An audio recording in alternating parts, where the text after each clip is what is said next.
Whatever.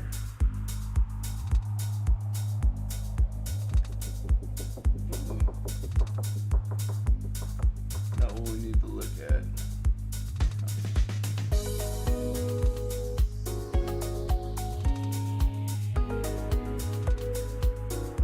All right.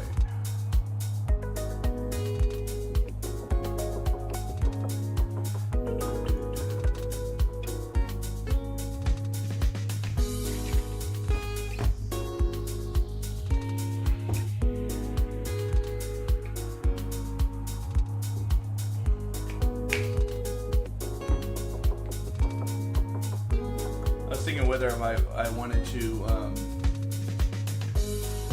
stream now or wait till I get my key. I just decided to do this.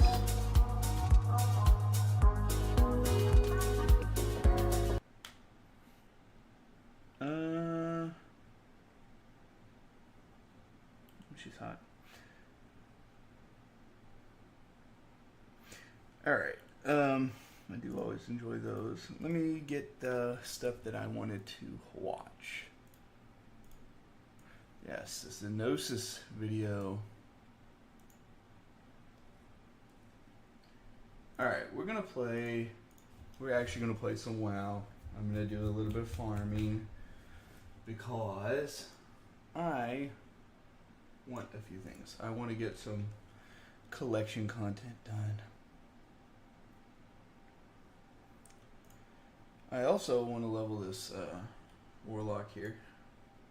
Let's make the shittiest race here imaginable. Okay, so for the first turn, I think it's A2. Wait, 01? I loved 01. We killed it blind in 2 poles.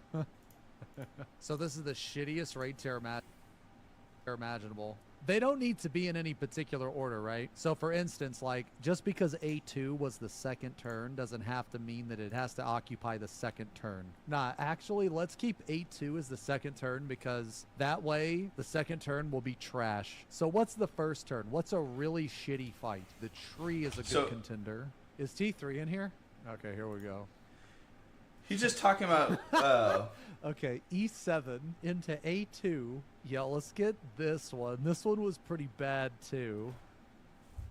This one was pretty bad. Where is A4? So, okay, so that's the door boss. What's a really shitty turn, man?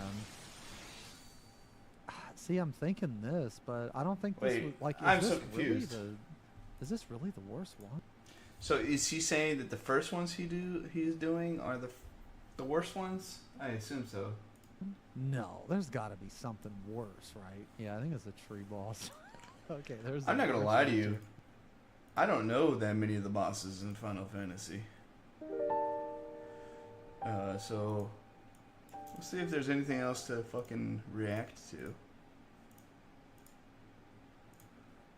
I wish I could listen to these lore walking podcasts with y'all, but not allowed to. And I think that would be fucked up if I did. Oh, we could watch this one. Geratnos is always fun to watch. Do love that guy. Let me watch this. Yeah, the Ooh, oh yeah. Let's watch this. Last year at ExileCon, Grinding Gear Games announced that Path of Exile 2 was no longer going to just be another patch for the game. It was in fact going to be an entirely new game running alongside the original. And a lot of people had a mixed reaction to this. And now, having played over 12 hours of Path of Exile 2, I'm here to tell you that they made the right decision. Think of it more as the difference between Mario 1 and Mario 3. Settings kind of the same, much familiarity, yet no one would claim those are the same game, and that is very apparent with everything I'm going to tell you now. We've got everything from mounts, active blocking, wait, they got mounts mechanics, in PoE? skill gems, all that stuff, shit, and now baby. I'm going to show you that if no you fucking missed out clue. on the boat of getting into Path of Exile all those years ago, Path of Exile 2 is exactly what you've been waiting for. We got to make our own characters, play from Act 1, we had 3 classes to choose from, Ranger, Warrior and Sork, uninterrupted for as long as the room was available. I went with Sork because it was so dope at ExileCon. And from the very first hour, it's apparent how drastically different PoE 1 and 2 are. With the huge amount of experience look at with that the map. campaign a lot of the seasoned players have in PoE 1, the map clearing in 2 will be a bit slower at first, but there's a lot of optional bosses to find that don't have quests, so exploring is very, very worthwhile. And the first time you kill those optional bosses, there's also going to be bonus drops and XP to reward you for finding it and getting it done. The main thing I notice is that you have to start respecting different types of enemies from the get-go, whereas that didn't happen for me until late in the PoE 1 campaign.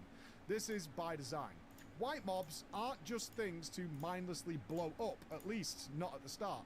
AFK blasting will have you having your face in the mud real fast. Dodge rolling, attacking from behind, all are present to deal with just the white mobs running around. And Jonathan had this to say about it. It's more of an action game, right? You actually have to consider what the monsters are that are attacking you. We've increased drastically the variance between monsters. So what you were referring to earlier, with, like in PoE 1, a white monster tends to be a white monster. Like they've got pretty much similar health, similar damage, similar all sorts of stuff. In PoE 2, the difference between a white monster might be 10x.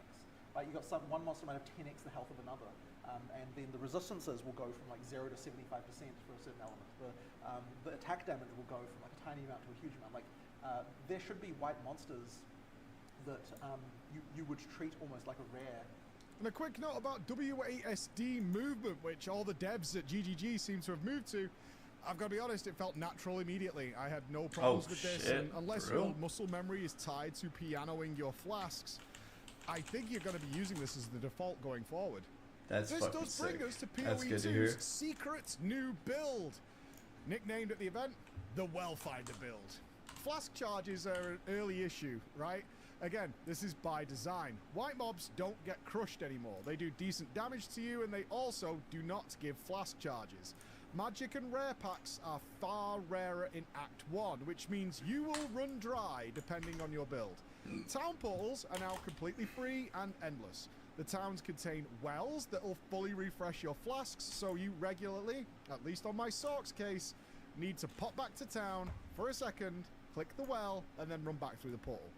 I'll be honest, sorry Jonathan, I did not enjoy this. I ended up using my newfound gold to buy a mana flask and then spec'd into mana recovery to simply reduce the need to pop back to town as often, rather than something that like my build needed. I really would have done some disgusting things to find some mana regen gear. And after speaking with the other players at the event, they also came up with solutions to bypass this system. Yeah. The seasoned vets, they all swapped to Rangers so they could get flask recovery talents, for example. Ultimately, it just interrupted the gameplay. It got in the way of what PoE is great at, which is monstering things into the ground, and that's the standout feature of this game, to go and click a well for 2 seconds. It's also something that is probably irrelevant by Act 2 or 3 when you have the items and talents that just don't make this a thing. But Jonathan did have this opinion on it. Buying things from the shop is important too. I bought a mana flask. Right, of course you should. I That's did. The intention. That's the intention. It felt mad. But that's actually what you're supposed to do. Like, you're actually supposed to buy flasks, upgrade them, and like you'll notice that all of the items in the shop are much better than they were in PoE. So not picking them up as much? That stuff, that's actually an important part. I do have to agree with him on one thing. Resource management on bosses in PoE 2 is vital, even in Act 1. Whether this matters late game, we don't know. But man, these bosses are amazing. So one thing that's fucking good to hear. Actually, one Dang, of my, Priest looks so fucking good. Said, I think Sexy ass motherfucker. regarding your interview, and they said that he thought that players were misunderstanding what I meant by the fact you should die to bosses. And because what I was meaning was that, okay, it takes a couple of deaths to learn the mechanics and understand and play, but the next time you play through the game, you already know the mechanics. You can probably defeat it first time. Well, but I think what people were thinking that I meant was that, like every time you approach the boss, even when you're repeating that you die multiple times. Well, I don't think that's the case. I can clear that up right now. That is not the case. And I think the boss that probably shows that the most that you've shown today is the Devourer. Right. Which I died to a couple of times. This is all things that might seem silly, but this is not something you apply to PoE 1 until late game. Well, I think the reason for that is just because the boss design in PoE 1 wasn't good until later in development. And so all of the campaign bosses in PoE 1 just aren't as good as the ones we made later. And so now effectively we've got the same guy who's making in-game PoE1 bosses is now making early-game PoE2 bosses, and it just means that they're mechanically so much more interesting. Yeah, there's definitely someone next to me who was getting very angry with the Devourer. he was looking at me like... He's not joking. You're going to find so many good mechanics early on. There's line of sight, positioning. Oh my god, it looks cues, so all fucking very, good. very relevant from the get-go. This is like Act 1 PoE2 feels like late mid-game PoE1. They're also changing how gear and gems are supplied from the start of the game. This time though, they're going to focus on teaching people about crafting really early, rather than being burdened with a load of options later on when the player may have been taught or become accustomed to just having upgrades drop every few minutes of leveling up. In Act 1, the drops are primarily white items, especially given the reduction of magic and rare monsters. However, you get lots and lots of augmentation and transmute orbs. The idea is that with less just general drops to stick on your character, you're going to start manually modifying your items from the very start of the game. Oh, that's cool. And I loved this. Once I changed my mindset that currency wasn't just something to throw in the stash until later on, and now it's something I can actively use while I'm playing the game, I had a far better time. Similar story with gems. You're still going to get significant gem tier upgrades from quests like you would do in PoE1, but now all the other gems will be dropping in the world pre-leveled. So you aren't always just going to be starting from level 1 and just waiting for them to do something useful. They're also going to change the chromatic orbs as well. Sick. In the build I played, they would just randomly change one of the colors of the gem slots, so kind of like PoE1. However, this is also going to change so you can choose specifically what color you would like, so they have to give less chromatic orbs in general. The only downside is in the playtime I had, no really good augments from my spells dropped at all. And it led to me not feeling really any power gain even while entering the manor at the end of the act. It's something that's easily tweaked in future builds, as talking to the other players, some people got quite a few, other people didn't get any. Let's move on to checkpoints for a second. Seeing a checkpoint in the map is a warning and really exciting. It means you've found a boss. You can head back to town really fast because you've had this warning, refresh, click the well, and get ready. First time pulls will typically involve a death or two to figure out what the hell is happening. This is again intended. Reclears though in the future will likely be one-shots, as you know the fight by then, and they definitely focus more on mechanics than they do on just blasting it into the ground. This is intended to just engage you and feel rewarding. In PoE2 though, when you die, you respawn directly at the checkpoint in front of the boss. It's essentially as if you dropped a town portal before every boss door. However, this does cause the map to respawn all the enemies in it, although the map layout itself won't change. I love this. When learning a boss, my focus is on it fully and I want to defeat it, so this no run back idea was great. However, I'm also a former Mythic Raider of like 20 years, and doing ridiculously hard bosses and wiping over and over again is in my blood. So I do have concerns that players who get stuck on a boss, and this did happen to several people at the event, may feel like this is their progression point and keep smashing their heads into it and getting themselves frustrated. Especially if they are new and they don't realize that maybe this is an optional boss and they don't have to do it. You keep spawning in front of it. The idea is that if you do get stuck, you go and do other things, or perhaps grind out some XP and gear and come back a little bit later. I just know though, some players who are just spawning back at the boss door over and over again are going to feel like this is where they should be, and they can't do it, and they're just going to give up. But time is going to tell on that one, my friends. One thing is really clear after playing this. PoE2 is director Jonathan Rogers' vision.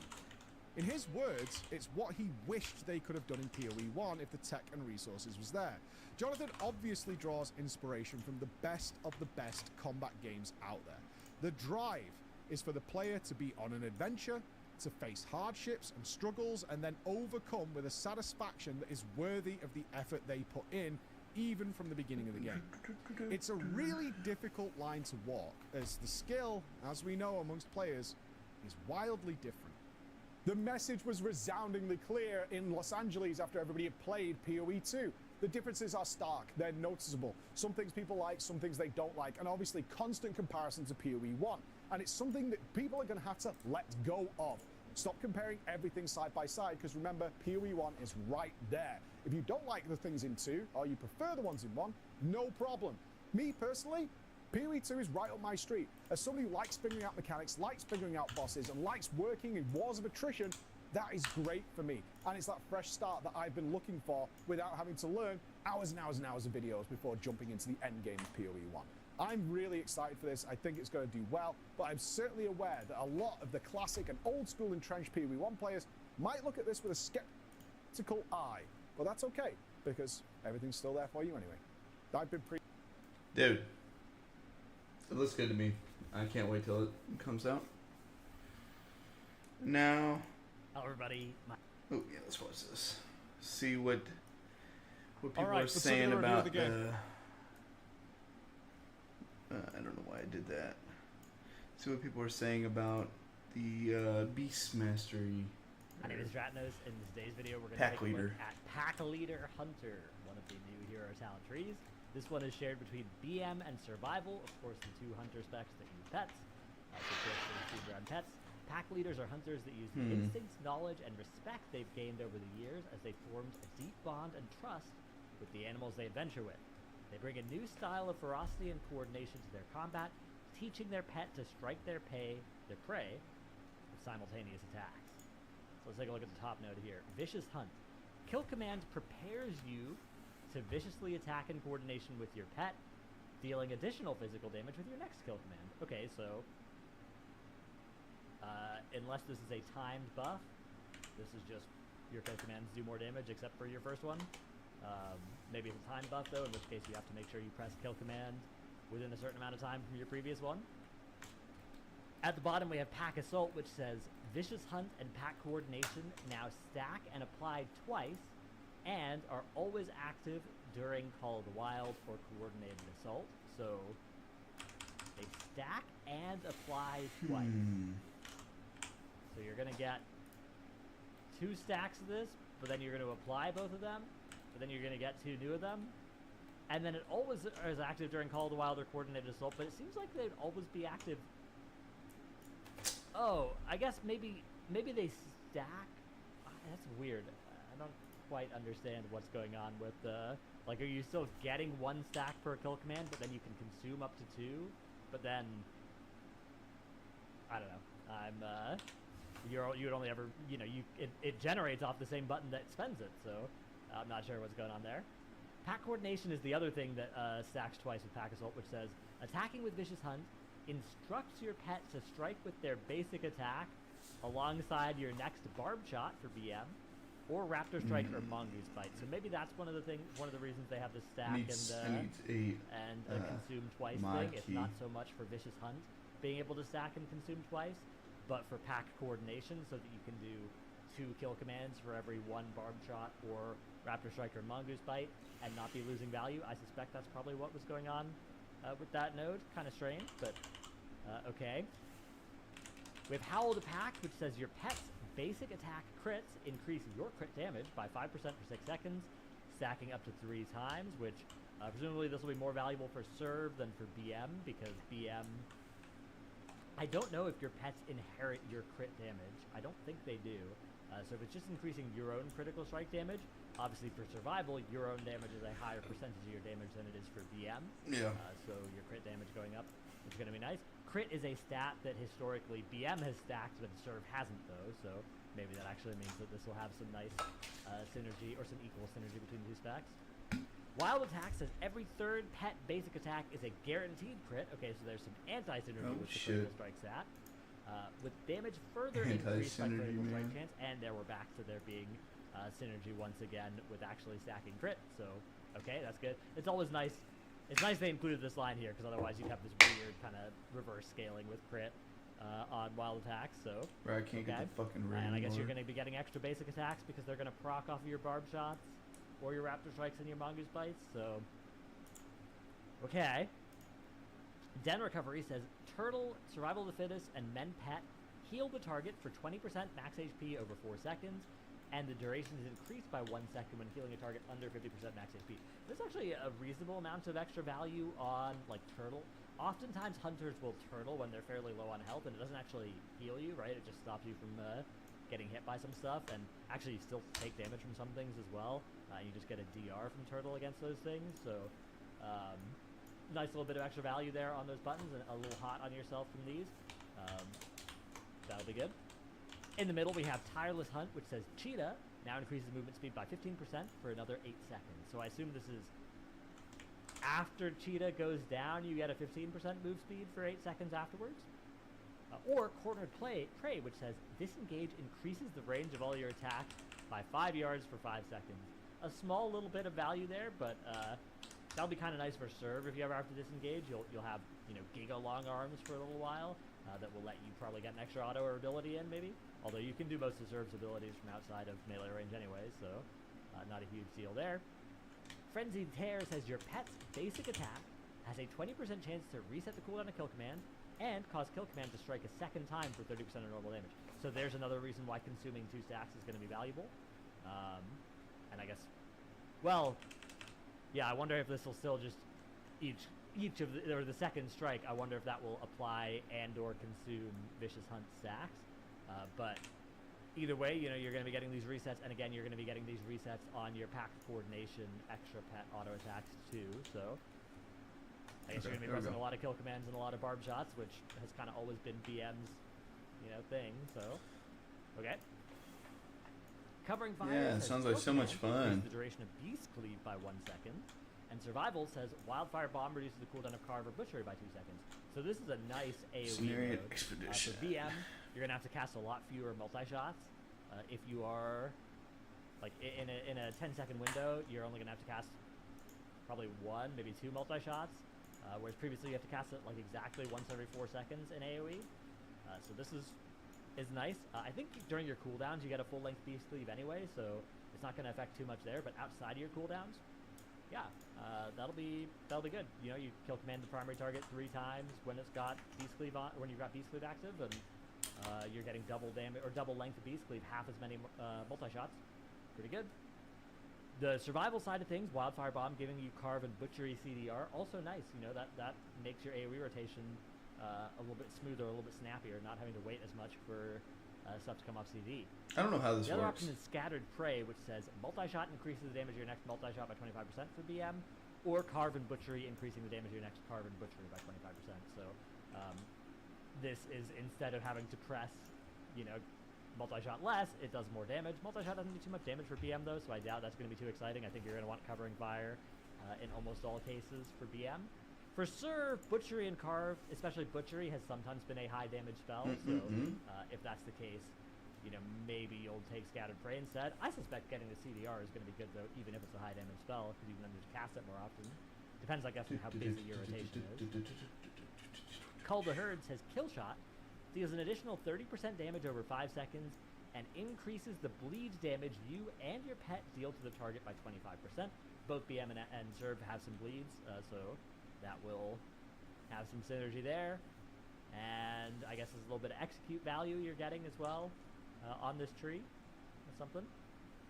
Over here we have either Furious Assault, which says Consuming Frenzied Tear, which is the free kill command, has a 50% chance to make your next, to reset the cooldown of Barb Shot and deal 30% additional damage, or to make your next Raptor Strike or Mongoose Bite free and deal 30% additional damage. The other option here is Beast of Opportunity, which says Bestial Wrath calls on the pack. I assume summoning a pet from your stable for 6 seconds. Or Survival says Coordinated Assault does the same thing, giving you 6 seconds of a pet. Okay, so fucking boring, so dude. I know this tree has been getting a lot of hate since it came out, and I could kind of see why. It's the theme here, like, so much of this is going to be completely invisible. You're not going to see any extra pets around, except for if you talent Beast of Opportunity for 6 seconds on your CDs, you're going to get 1 extra pet. Your pet's not going to be doing anything special except for more basic attacks that are going to proc stuff for you. I guess this Covering Fire node is going to be potentially, you know, nice quality of life for the rotation, but this does seem like a little bit of a missed mark here. I can kind of see why this happened though, because, you know, if you make this tree lead more into pets, that's kind of just the Beast Mastery thing, right? Like, Beast Mastery has, you know, Stampede, that kind of stuff in its tree. So if you make pack leader just like, yeah, hey, we got a lot of pets, you're kind of just moving towards beast mastery and away from survival, and I guess that's a hard challenge to solve, but I do feel like the fantasy here is not doing especially well. The rotation's maybe going to be fine. I mean, you know, free kill commands, free barb shots. I guess those buttons are fun to press. No. You'll be pressing them more often. So maybe that'll be I fine. don't know but, why people play Hunter now. imagine Well, I that do know this because they're I can fucking brain definitely dead. see why a lot of hunters were underwhelmed by this. Downgrade. Underwhelmed. Let me know what you think, though. Do say in the comments down below how you're feeling about this one. Perhaps I'm very happy I'm not playing. Well, actually, no, I'm not happy. I think I'd probably rather play Hunter if it was In a cool. way, Dragon's Dogma 2 Dragon's Dogma reminds 2. me of Sam Raimi's Evil Dead 2. I never Which played that. was more of a Played remake that, of his right. first It's cult a classic fucking comedy movie. horror movie than a sequel. Oh wait, yeah, Much actually bigger I did budget see allowed this. Raimi to really dial in his true vision for Ash's Bad Night with the Bad Book. Mm-hmm. Like Bro, I Evil watched it at my Dead friend's 2, Eric's house. Dragon's Dogma 2 doesn't stray too far from the blueprint It's a good that movie. turned it into a cult classic of its own over the past decade, keeping its second-to-none action design, Very D&D. vague but robust and alluring world as its centerpieces. I've never been Like here. the 2012 original, it is unforgiving out of the gate thanks to brutal enemies and chaotic encounters that are not designed to gradually ease you in. So one factor here I want to mention is that I am going to play this game on the hardest difficulty. Is there a hard mode in the game like there is in the first game? No, there is no difficulty. Thank God. It's also It's just a high base levels game. of janky. All of its systems seem precariously fitted together with the fragility of a well-pruned Underbog, Jenga let's go tower. there. Oh, Yet, remarkably, it never falls Oh, over. dude, can I And use its my? open-ended design No. allows for a barely controlled Yeah. chaos that makes some of its Yeah. inconveniences damn, bro, this almost guy's feel going intentional. savage. Almost. Savage. Yeah. Wait, I'm undead. Why do I have to breathe?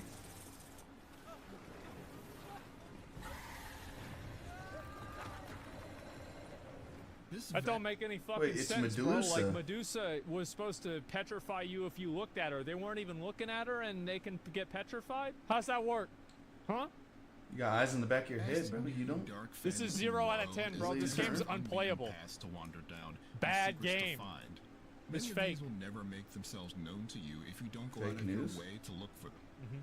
Well done, Arisen One. Oh. Early on, simply Arisen walking one. from quest point to quest point through the verdant Usually they just forests say of dusty Arisen. crags is a huge risk, as the wilds of Dragon's Dogma 2 are filled with creatures who would love to make you lunch. It's a cock goblin. Make me lunch.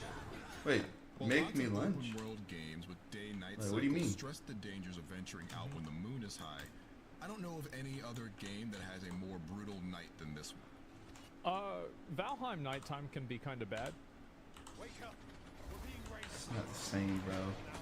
The explicit lack of waypoints and Valheim map is cool, markers though. for the side stories really helps nail the feeling that you aren't simply a walking task bot for the world's NPCs to wind you up, but a curious member of a living, breathing place that will march on valiantly whether you find what you're looking for or not. You'll be doing lots of backtracking and exploring on foot, as there's very the fairy little way stones. of I convenient remember that. fast travel. Oh, I guess let's do In the these first quests. few hours, having any squabble evolve Farming into a rep in the rolling dungeon. melee with Okay. every other beast within a Let square me- mile oh, became see. annoyingly commonplace. The ogre, like, or the cyclops, these things are bigger than they were in the first game. These are way bigger. Skirmishing goblins trying to keep their distance from you and harass you at range. Same with might these. These attract are the way attention of fucking an bigger. ogre They're like who twice the now size. must mosh through the combat, and in turn, this attracts the eye of a griffin to dive bomb the encounter like a feathery wrecking ball. Like third party. On the apex predator. It's a tough learning curve, but it eventually gives way to a rewarding feeling of a stronger, smarter you walking through a valley that gave you heartache 10 hours ago Yeah. and navigating it like a well-oiled machine. What does it say? This dynamism is present in Dragon's Dogma 2's story and quests as well. Turf I on wouldn't rage. call the main story at large that remarkable. You play as the near immortal. I felt that way about the first game. Is like, I actually feel like the story had the potential to be a 9, but it was told as a 4. chosen My one, opinion. the Arisen, who has their heart stolen by a dragon that you will be forced to slay one day in order to save the world. Yeah. You velvet fiend. It's the exact same premise as the The original. only Dragon. part of it that I thought was really good Like, was everything was Oh, S hold tier? on. Was after Dragon's cool like as fuck. whenever the sinkhole opens up in the place, and everybody's like blaming you and hating you. That was the only true. part of the story I thought was like actually good. Everything else was like, Where's my streamer mode? In Dogma with a bit of a Game of Thrones-esque spin in the political spoilers. That's why I didn't say where it was. That is good, if not all that special in a world where every fantasy story has similar influences. But on a couple of occasions, Dragon's Dogma 2 takes a major turn and upends Look at Zeus' what face. you've come to know and expect so far. And the characters themselves gave me something to love even outside of that larger plot. I speak only the truth, as you well know. The first time you walk into a city, you'll be bombarded with people who are happy what someone who would to see lie such would a say. capable-looking problem solver in their midst. Many of the quests that they offer you are pretty mundane RPG fare, but some at least put a twist on the genre staples by adding time limits or unclear consequences. Yes, you just got 3 quests at once, but if one involves saving a kid from a pack of wolves, the clock is ticking down until he becomes dinner, so you'd best prioritize accordingly. True dat, bruh. Every Arisen is accompanied by a pawn, a sort of personal NPC sidekick whose purpose is to assist you on your journey. Pawns are invaluable because they can take on a class, which Dragon's Dogma calls vocations, and be another Hunger body in Fiend. battle. RP's master. we're gonna have one tank, a healer, and then a mage, and then it's gonna be me, the warrior. I've already planned everything out. I know He exactly doesn't what's know gonna that happen. Warrior sucks. Tis weak No. to fire.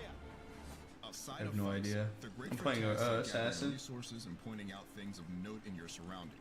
They did all of these things in the original game as well, but new specializations can highlight Oh. harvesting spots in your map, organize the party's inventory, or even craft on their own, which means they can add so much more value this time around. I'd gladly see you put what I find to good use. Pawns can even be sent It seems off like you actually have to resurrect the pawns, like it's a timer, because in the first game you just click it and it automatically resurrects them. I feel like that made it too easy. to join other players on Yeah. their adventures. Yeah, that's learn smart. from It's their better for them to do experiences, that. and It bring was too back easy. items and knowledge to Make share the game a with you. bit harder. This clever asynchronous multiplayer system was groundbreaking in 2012 and feels just as innovative in 2024 because there's still not much out there like it. Oh. They aren't always a boon though. I'd never want to leave Shelter without one, but thanks to inconsistent AI, pawns can get themselves into all sorts That's a pretty of trouble. fast res. It's like a 3-second They timer. often get isolated by enemies and picked off, which means you need to run to their unconscious No, what they like to do is they like to get next to the edge and then sometimes. bodies to revive them, or they'll poof out of your world. That's what it was. I had that happen like 5 times. I've had pawns die in pretty silly Can you do ways, this, please? mostly by falling off of narrow bridges because they made the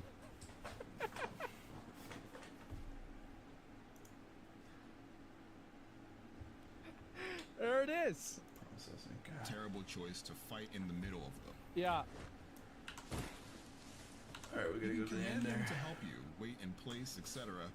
But these orders are finicky, and they'll take their sweet, agonizing time to follow them. Uh-huh. Hey, look, they're just pawns, okay? Usually pawns are at least competent though, and they ensure that combat is king in Dragon's Dogma 2. When it clicks, it is peerless among its action RPG contemporaries. The swinging, shooting, That's good and to hear. chopping feels solid and satisfying every time you make contact. How you fight naturally depends on your vocation, and fans of this series will be relieved to find out that other than separating the melee and ranged portions of the old Strider class into two separate options, the returning vocations are just as excellent and diverse as they were in the previous game. Yeah, I'm glad they did that Yeah, because with my guy, I can do a big hit or a really big hit. And that's about it. And that's all I need. Yeah. Expressive animations and skill diversity ensure that even if a vocation has a singular role it can play in battle, there's more than one way to Why play. can't he cut the tail off? Of the new vocations, the Mystic Spearhand is my favorite. It prioritizes closing distance and burst offense over impenetrable defense. Literally, who cares? If you can get a big Another sword, standout, literally, the who cares? Trickster uses illusions and deceptions Hey, to who make cares? enemies vanish. What do you And mean? for my money, is Me? the Oh, I got Swag two Too fucking- Tough, your swag too different meme in physical form. 2 thingies. No matter your vocation, there's a huge Monster Come on, Hunter WoW. influence on combat as well. Well, I wonder Appropriately, why. since a chunk of the combat design team at Capcom works on both series. I'm Large glad to hear monsters that, and to be even honest. smaller ones have many So I actually possible think that targets of Monster interest, Hunter has a more like fun Cyclops' Yeah. eye design. or a Saurian's tail. For fighting in Targeting general. them could do more damage, stun them more regularly, or take that limb off, completely altering the enemy's attack patterns and possibly granting more loot. I rejoice in how impactful choosing to spend the effort to take these kinds of advantages always felt, especially when you're fighting groups of big enemies and need to thin the herd quickly. Thinning the Bro, I'm so herd. excited. I'm On actually the so other hand, excited, I don't man. Yeah, I'm worry excited about as shit, janky too. climbing enemies feels, something you'll be doing often to bring larger foes down to size. It's easy to get disoriented while climbing through no real fault of your own, and if the monster jumps into a corner or pressures We you gotta go against the kill wall, the camera reveals itself as having been the true that one villain guy. all along, making it Wow, I would have never expected that. absolutely impossible to see what's going on for as long as you're stuck there. Yeah. More than once, I have taken big damage or even died because I was body blocked by my foes, and that has never been a good way for a fight to end. Yeah. Even if I'm not getting bullied out of the shot, as the numbers of the combatants pick up, you can watch the Sanguinius. frame rate slowly diminish. Not ideal It's not gonna for happen with me, bro. Like, we got a good PC. That's not gonna happen. a game where success I'm gonna have minimum 195 FPS. Ain't no way. It only in goes up to combat can be 165. so heavily dependent on Yeah, it's not timing gonna your happen to me. attacks, blocks, and dodges. Never got too bad for me, but it was noticeably chuggy, which made a game that can be hard to read due to all the things going on screen at once just that much more illegible. Uh-oh. Illegible. Dragon's Dogma 2 is a strange and wonderful game that seems haunted by some of yesteryear's bugaboos. Uh-oh, It is a retake and re-implementation of all of those wonderful ideas from the 2012 cult classic, including an awesome dynamic world and some of the best combat in the genre. On the other hand, it's finicky AI, clunky climbing, choppy frame rate. I think the climbing, even in Dragon's Dogma 1, was fine. I'm gonna be real. I think it was fine. Now, Did my whole fucking computer just freeze now? No, it doesn't look like it.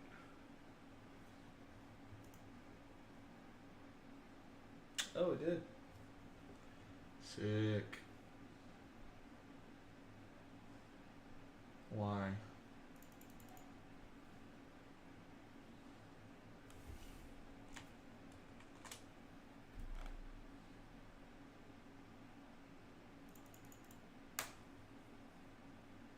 Bro, my shit just locked up.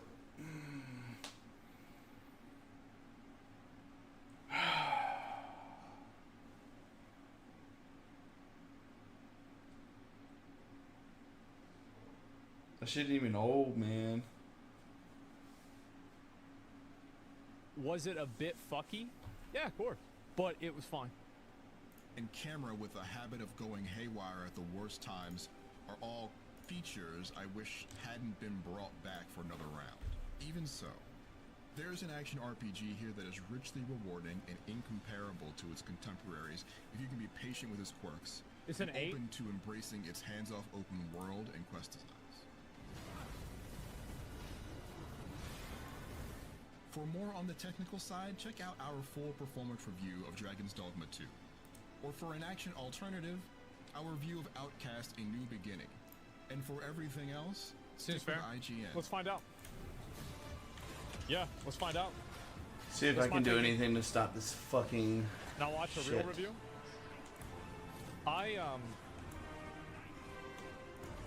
He's old. Yeah. He likes IGN now. Alright, let's watch this one. Holla ballers, it's Preacher. Let's talk about Plunderstorm.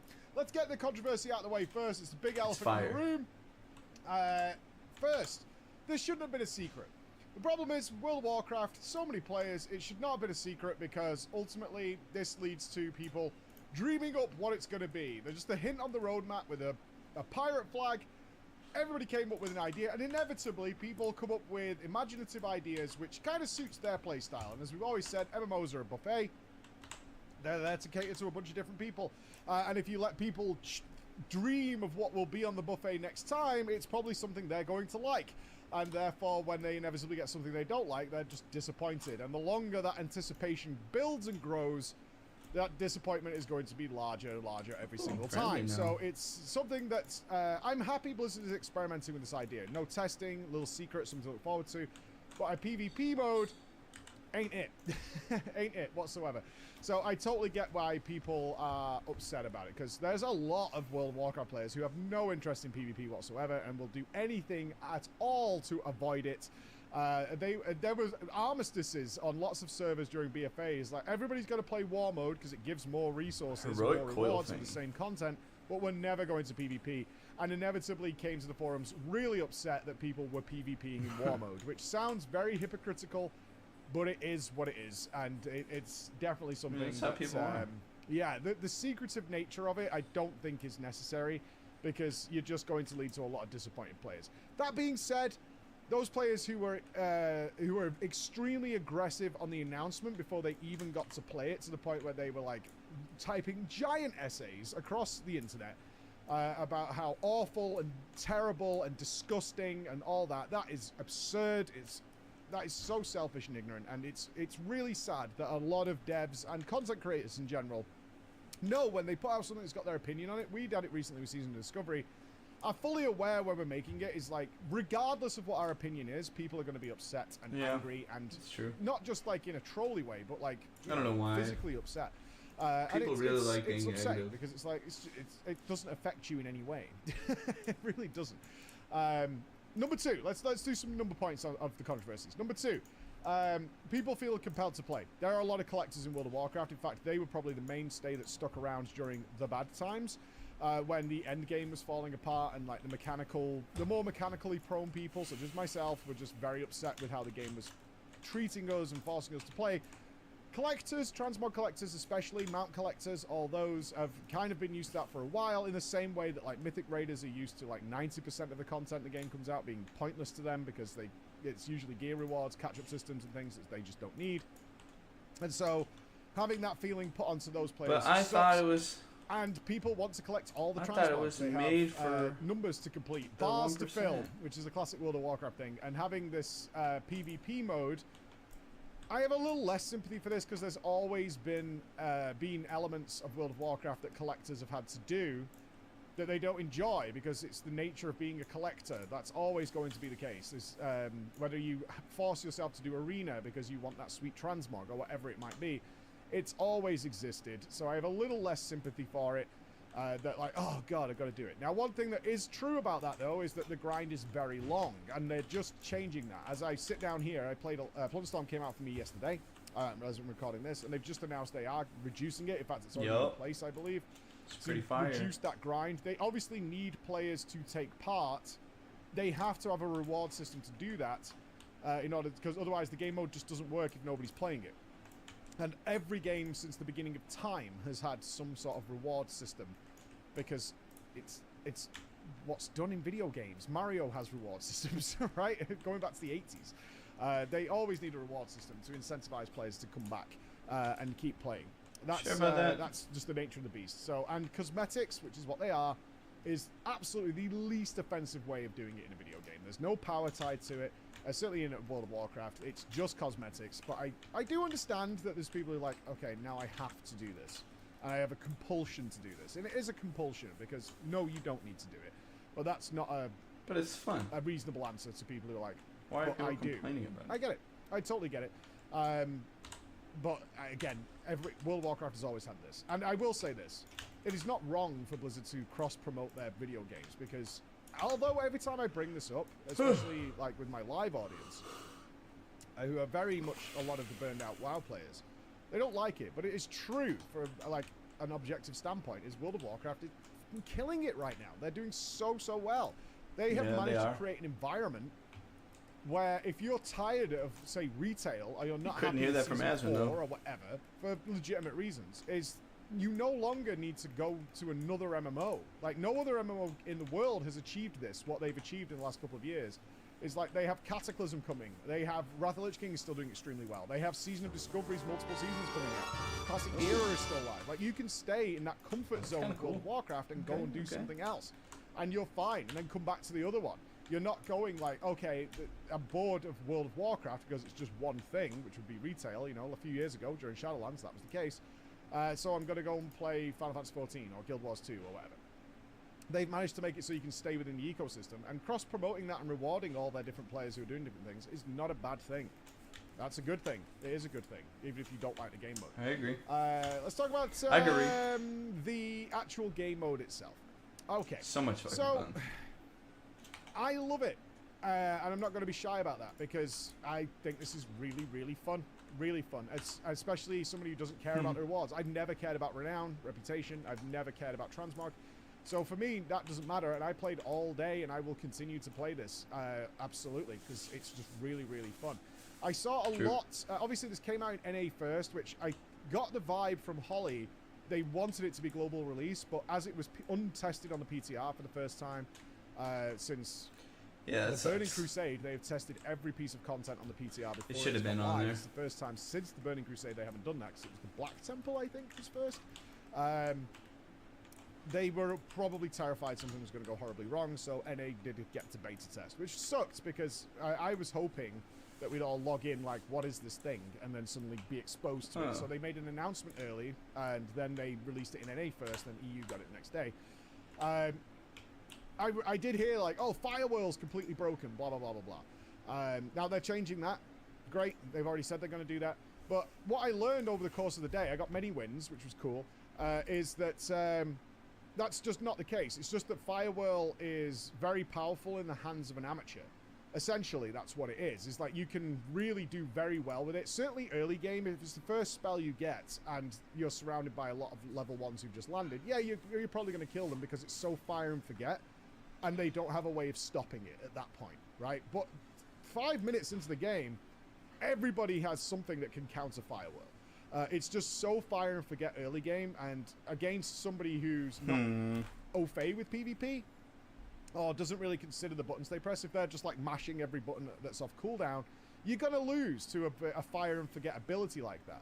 However, what you find as you get a bit more practice and a bit more knowledge is that actually the synergies amongst all the other spells is really, really effective if you're pairing them right.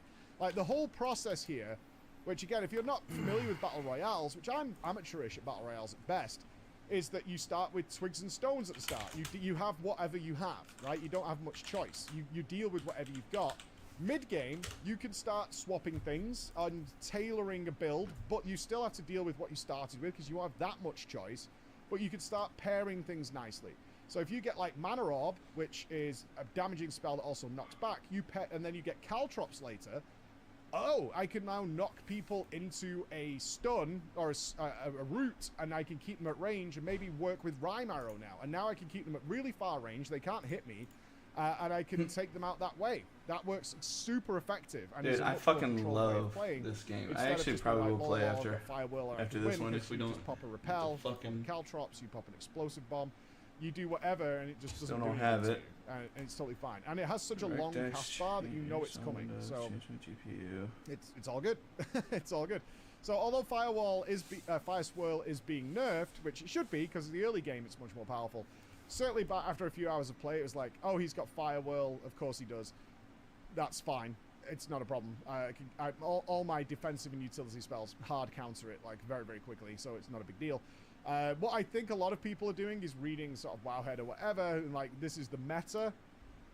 And as always happens in these games, and why the evolution of these games happens, is like, oh, that's the meta, and this happens from everything from like Hearthstone all the way to Fortnite or whatever, is that people go, oh, well, they're always doing that, so I know that if I take this, then I just stop them in their tracks, and then they're kind of like going, I pressed Fire Swirl, I should have won, and I didn't. What the hell?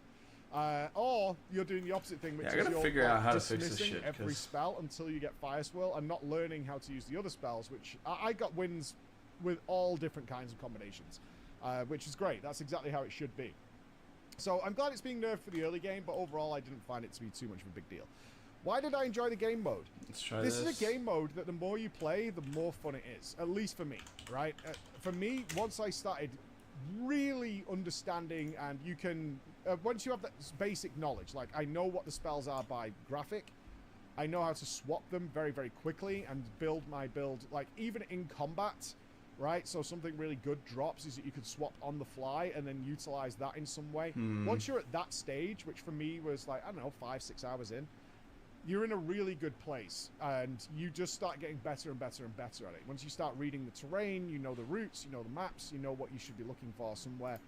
Same with any sort of PvP game, is you will generally die very quickly early on compared to other people, and then you start to get familiar, you start to get comfortable. I'm not resetting my fucking UI, you know the limitations Jesus. of those spells because you've used them. You know when they've blown their load, so they can't really stop you from healing at that point.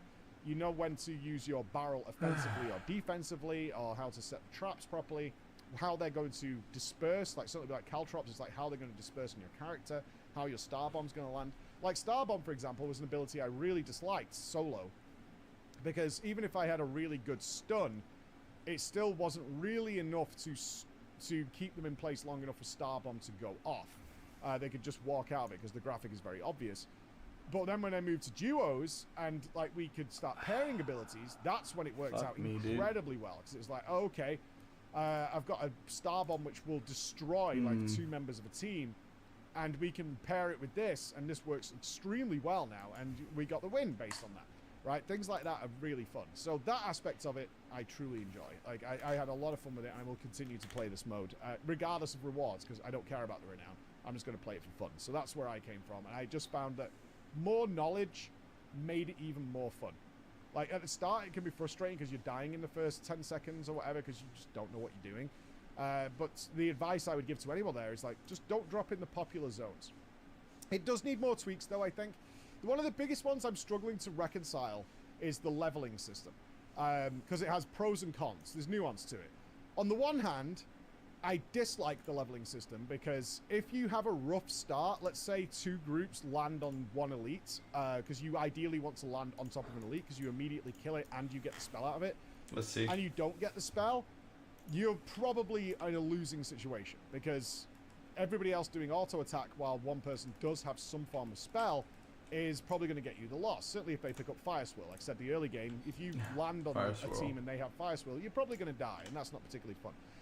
But what you're probably going to do then is have to back off, right? So let's say you land in Stromgarde with a ton of elites and you just end up on the back foot, you're going to probably have to move out. It's almost impossible at that point to catch up on XP. Yeah. Because those teams, or the teams within side, are going to have access to maybe 4 or 5 elite mobs and be level 4 or 5 within the first couple of minutes. You're going to be left with like the standard mobs out, the trash mobs out in the world, and maybe a couple of elites, and you're going to be just behind for the entire game. You can survive, but you're likely to reach the end game, which happened to us several times, where people who've been taking part are like level 10 or 9, and you're level 7 or 6, and that level difference matters a lot. So you're probably going to get crushed. Because not only are they higher level, have more HP, their abilities do more damage, but the likelihood is, because they got to kill all those more elites than you did, is they just have access to higher tier spells. It also works both ways. A couple of times we got very high levels of PvE, but like just a smattering of spells, so they were all level 1. So we were high level with level 1 spells. That can happen as well. But generally speaking, you're going to lose if you come up against people who are 2 levels above you. Like, that is just generally going to happen, and it just feels impossible to catch up at that point. And same with rezzing. I'm glad rezzing is there, but what you find pretty quickly is, yes, you can res your partner, but the time it takes to do that, the maneuvering you probably have to do, like several times it was like, you've got to back away because your partner died to a duo, you're going to die otherwise, so I'm going to back away, try and get away, maybe you do that. But then you've got to circle back around to res your partner. All that time lost just puts you way behind the XP curve, and again, it's impossible to catch up. So I was like, oh, I would prefer it if the levels were reduced to 5, because even then I can kill a few trash mobs and sort of catch up by endgame by knowing that I'm on the back foot and working around it. But obviously the enemies don't respawn in the game, and there's nothing you can really do.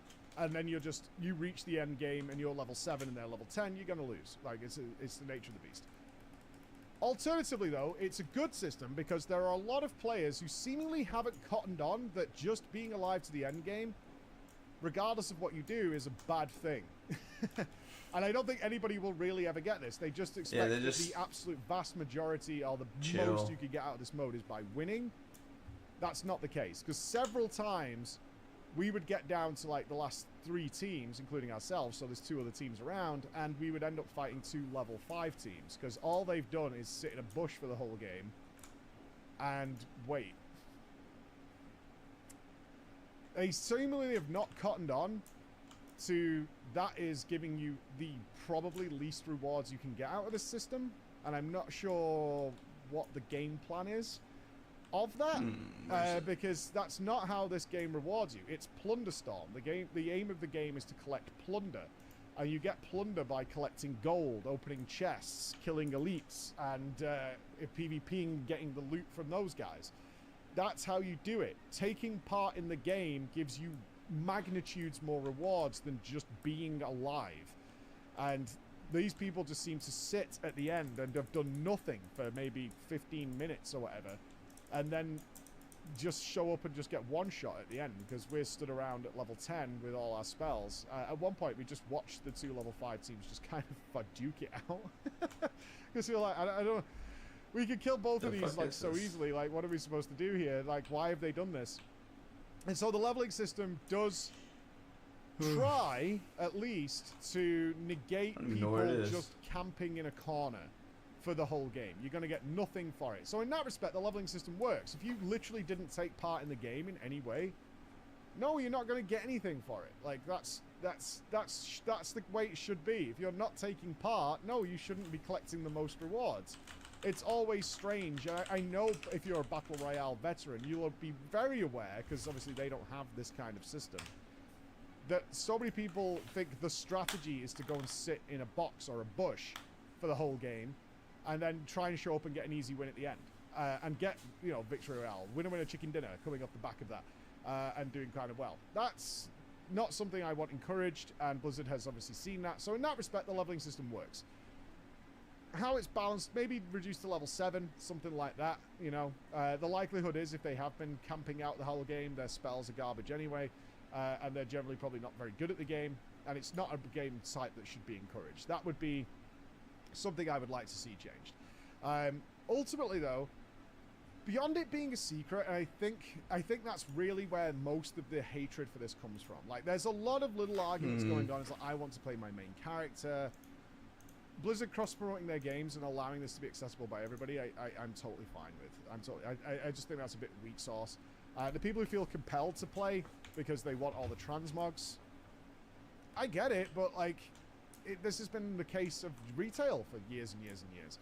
There's always, if you're a collector of everything, yeah, there's modes of the game you don't enjoy that you've probably forced yourself through. And honestly, this is probably one of the least offensive things that you could possibly engage in to get your rewards, especially now the renowned meta has formed based on what I just said, which is you yeah, it's crazy. You just go in like 5 minutes and then go and get yourself killed. You get killed. Time versus reward, that is clearly the faster play than actually trying to win the game, and it kind of sucks.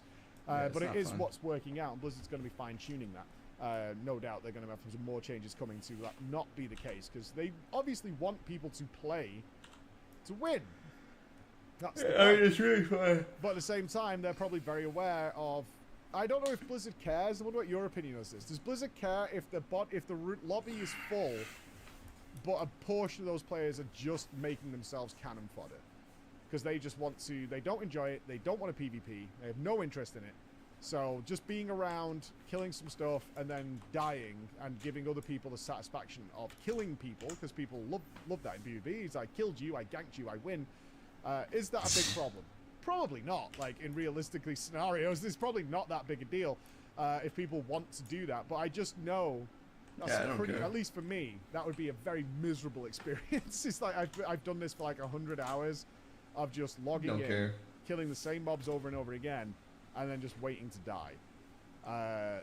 That doesn't sound very fun for me. I might get on game, but again, what's it it's called? a player choice. On that's what you want to do. That's what you want to do, I suppose. And you are giving the satisfactions to those other players of getting kills.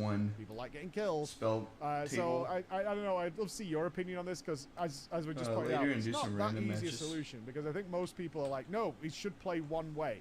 And one thing we know about MMOs is these are a buffet.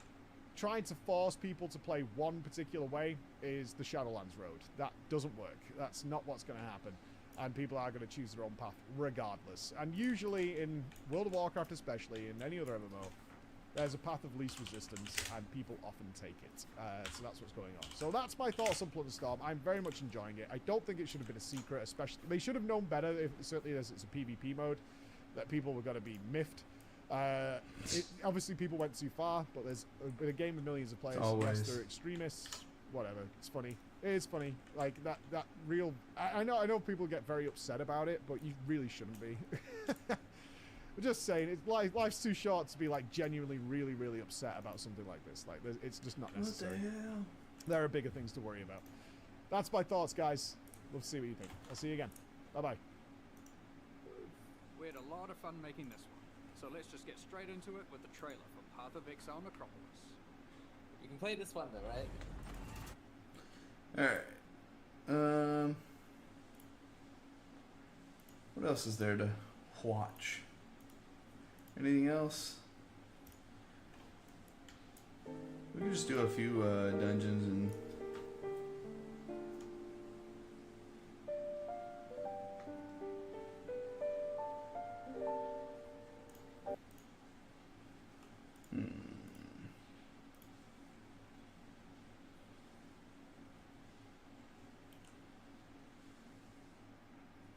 If we don't get it, I guess past,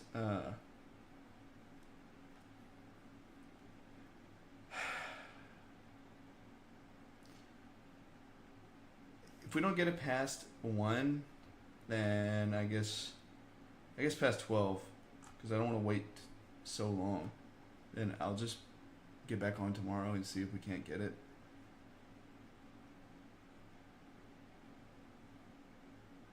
Cute. Anyways. Greetings. My name is Monty Martin. I do want to watch that, but where is it? It just opened. Okay. Once again to Commander by Danon. Yeah. Maybe we just listen to music for now.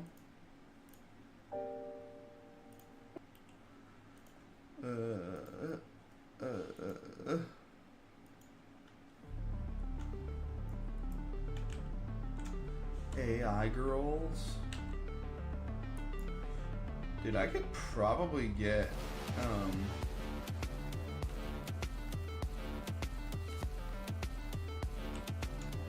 Exalted like pretty damn quick.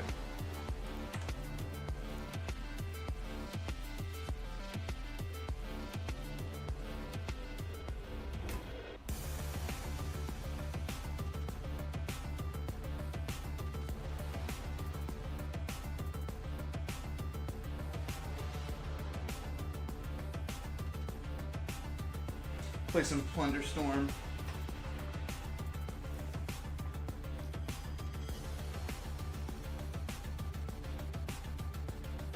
Be right back. I'm gonna go use the bathroom.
Bro, we might be going to league. This is what this has done to me. Just fucking waiting for this thing. It's got me want to play fucking League of Legends. We might actually do it.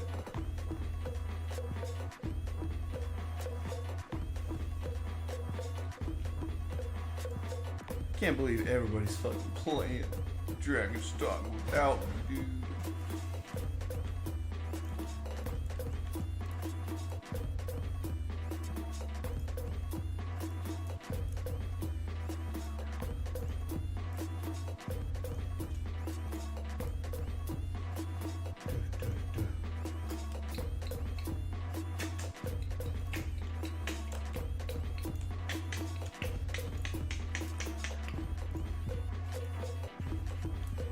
How do I have the wait, hold on. Need my daily doubloons.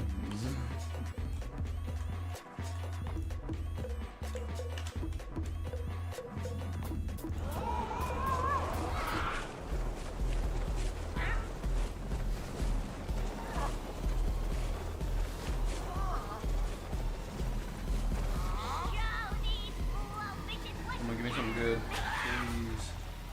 Okay, prime arrow's not bad.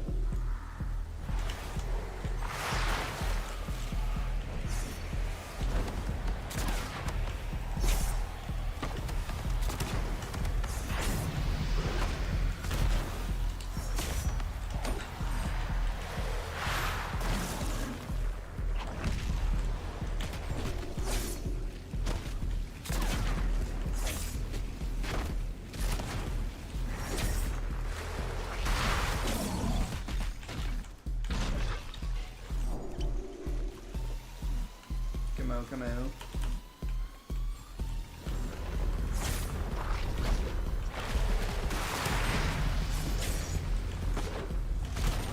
Let's get it. Give me that chest.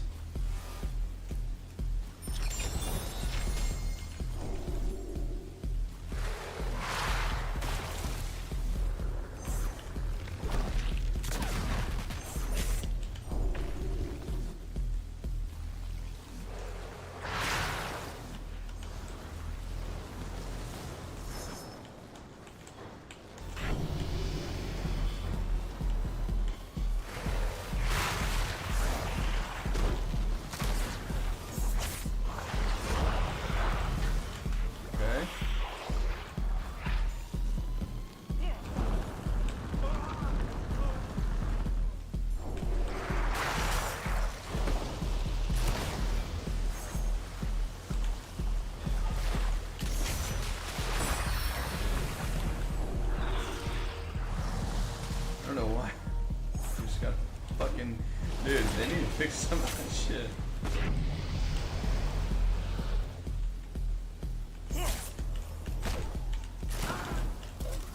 Yar mates.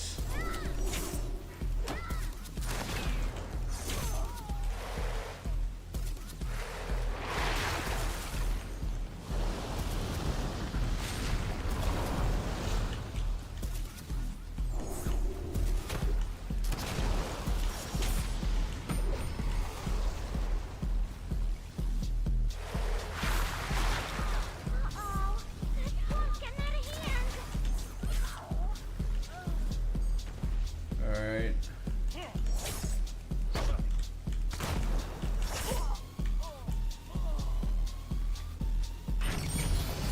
That bitch from...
at my fucking heal.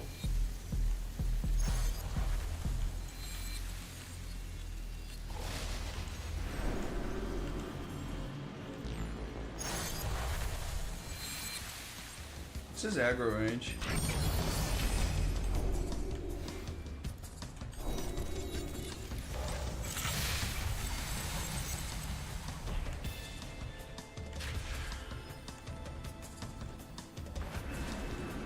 All this.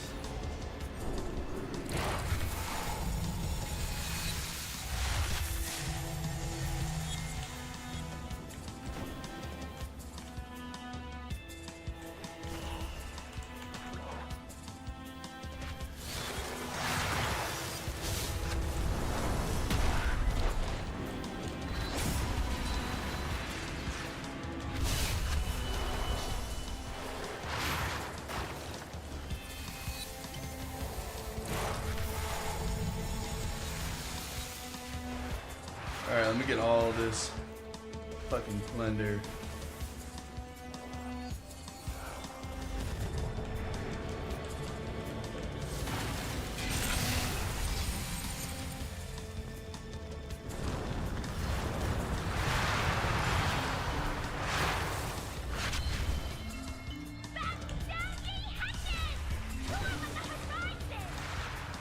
Yo, back it up.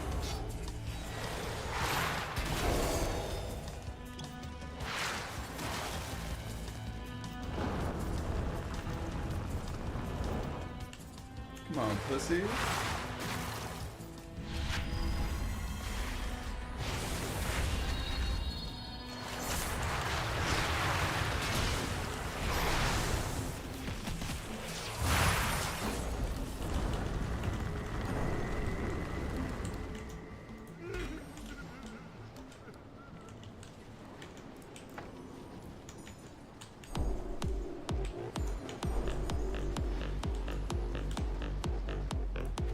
I feel like when you switch spells, sometimes it's fucking a little bit cursed. If that makes sense.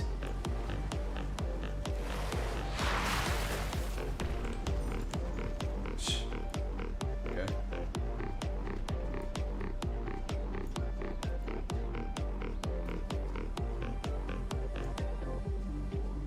Alright, I do need a bit more XP. Get to 8.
Doing pretty good. I do need to get another level though. Really badly. My firestorm is not strong enough.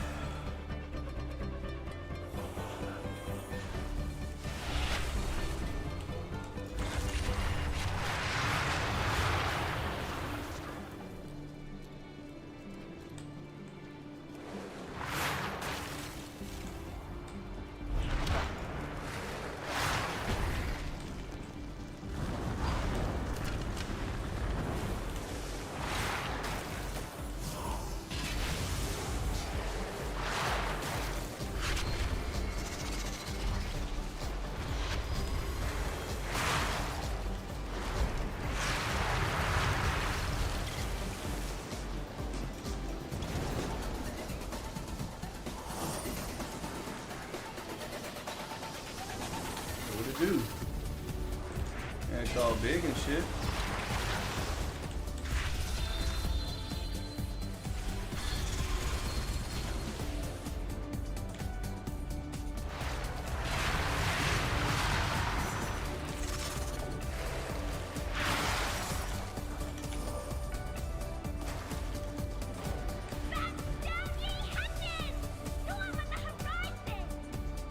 Alright, let me get something, bro. Okay, there we go, level 8.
Pussy.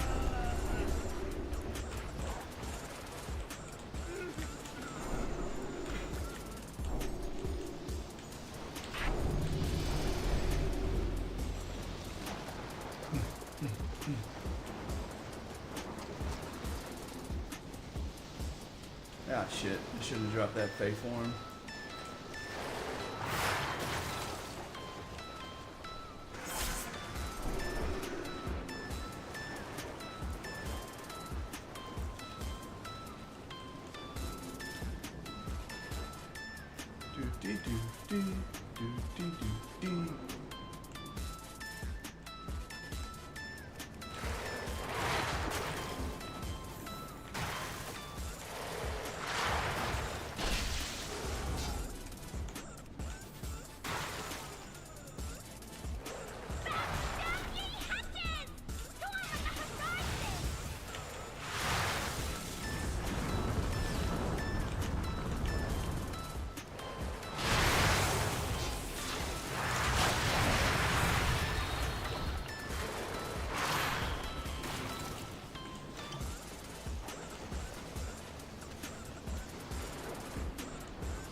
Where are these pussies at?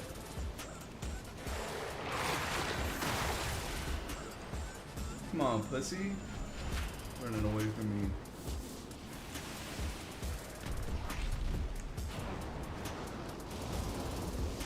Ooh, give it.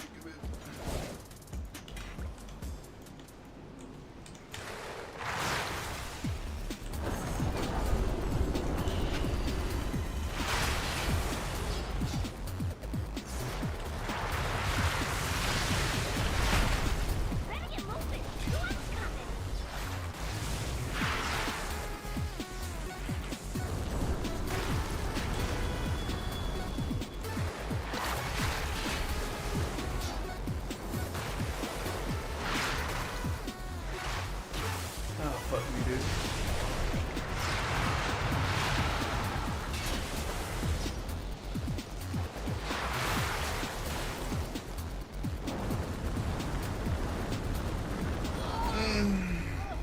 Oh, so close. That's a level though.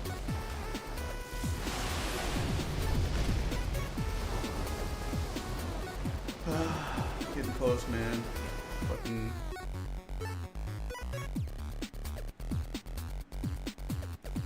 Oh wait, how was that not a level, bro? I got 2,000.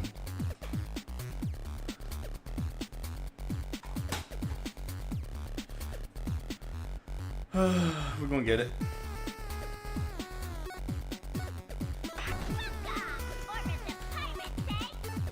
I'm gonna stay in this and see if it changes. I assume it's probably not gonna change my weapon appearance, but Let's see if it changes me swabby outfit. Do it change me swabby outfit or not? Demon Hunter should be playable on Nightborn too.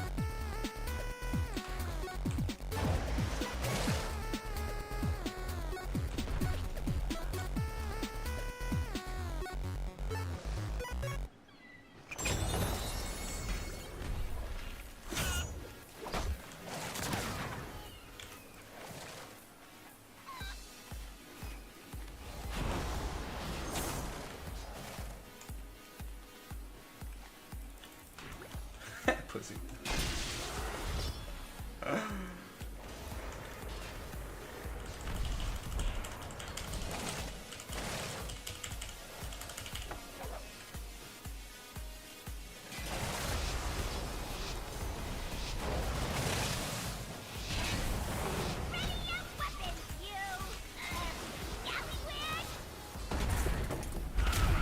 Alright, let's do it.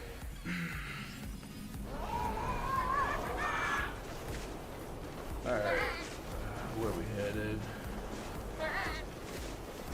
Going to the elements. It's almost the hardest one, I think. Oh shit. It's aight.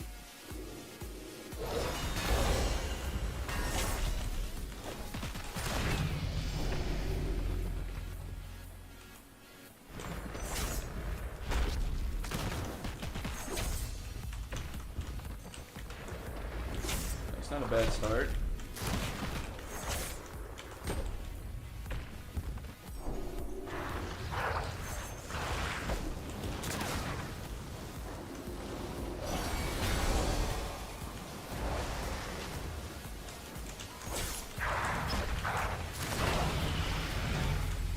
Bruh, are you fucking kidding me? I'm about to duke on people's necks, bruh.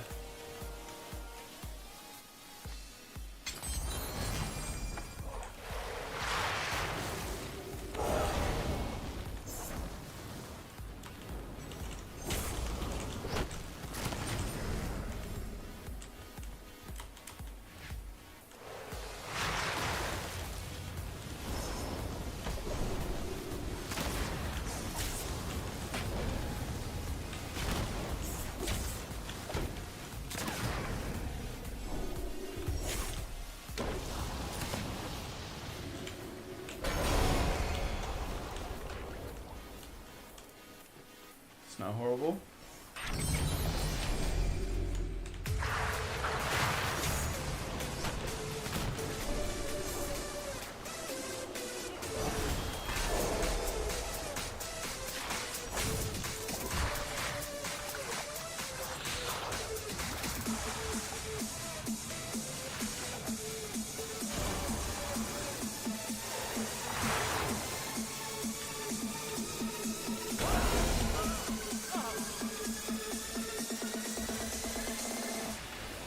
Bruh.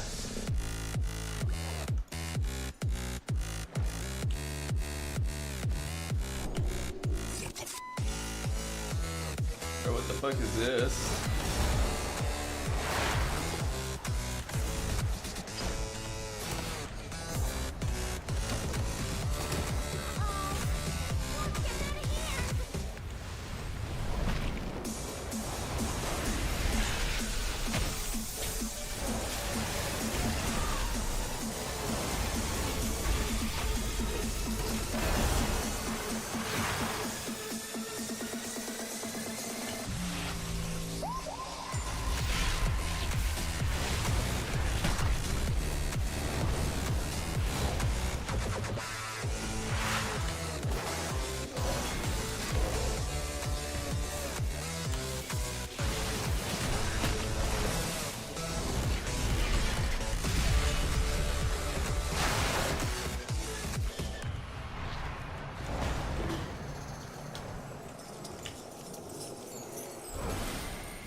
bubbles.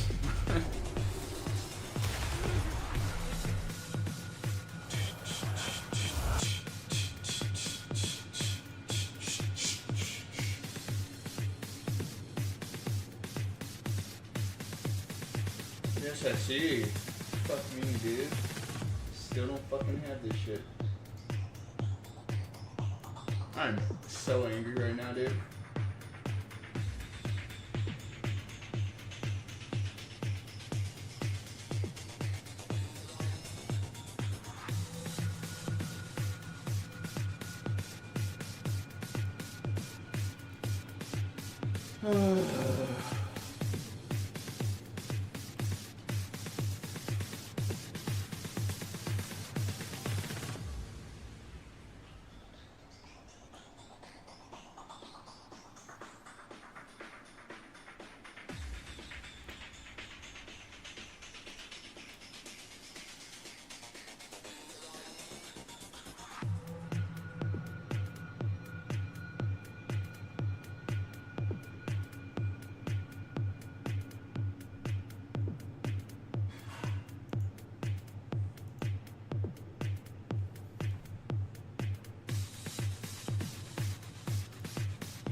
Wait.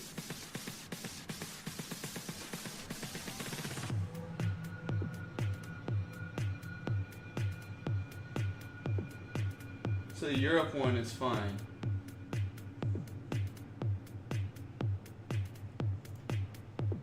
Yo, what the fuck, bro?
Bruh.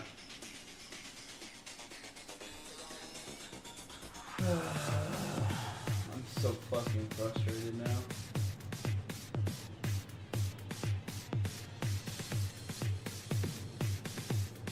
And I can't get the money back until for 7 days at least. Oh my god. I'm fucking actually pissed.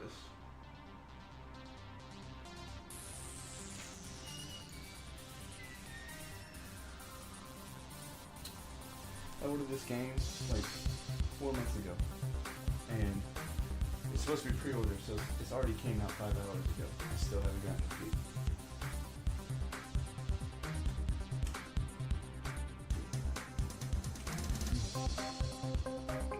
Thank you.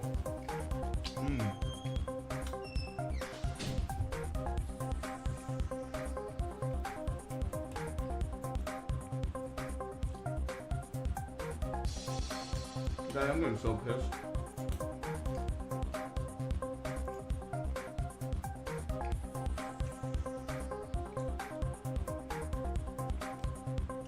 No.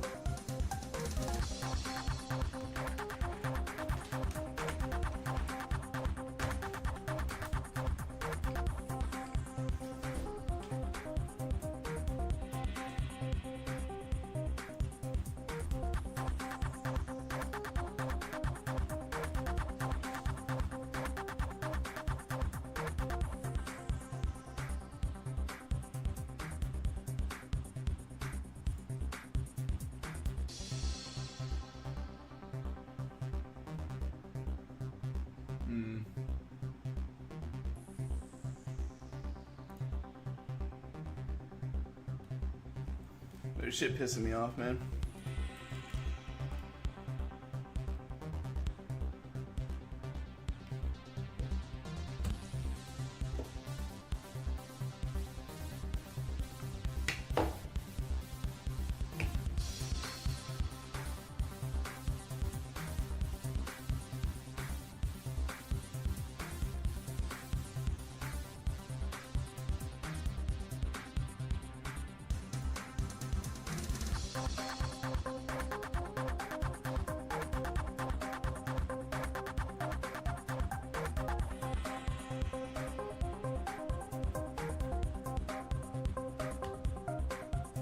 Do.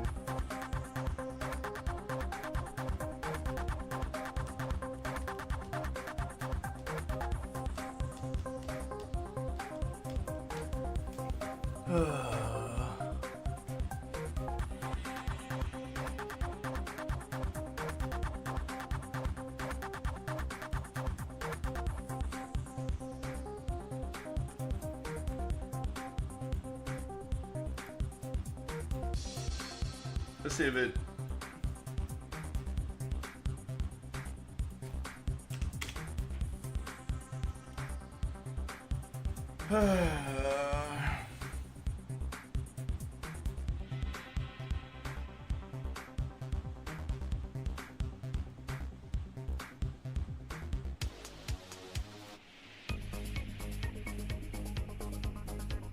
No.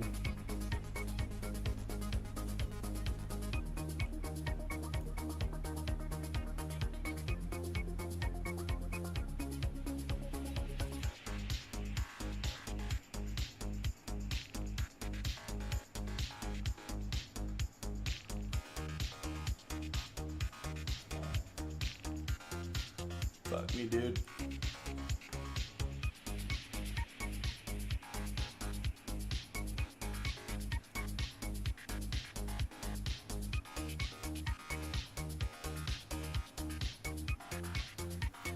Well, whatever. We wait. I mean, if anything, like, if I'll get it tomorrow.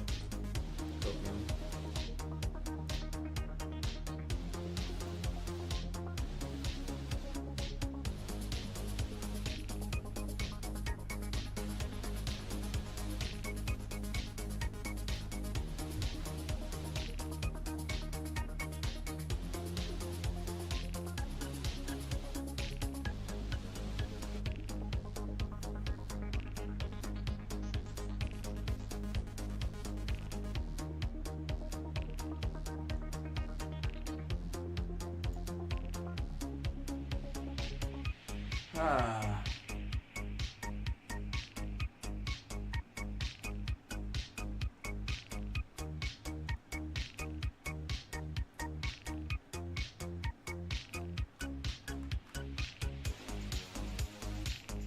How does he have so much?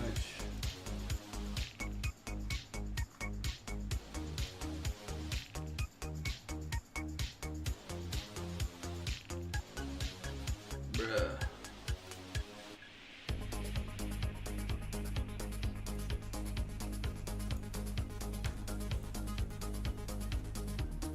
Why would you, if he's doing this by hand,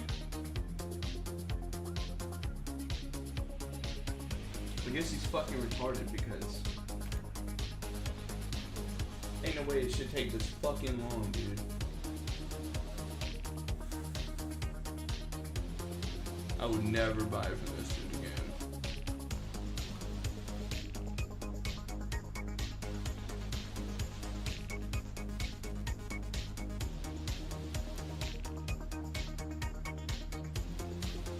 I should have read the fucking...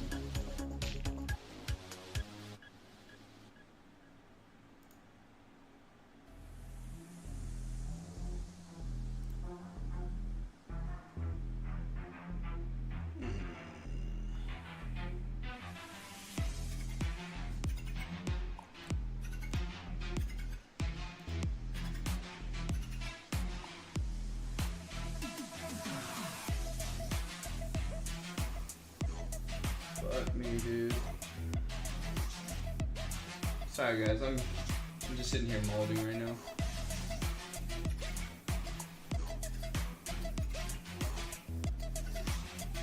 And now I can't fucking read my transaction.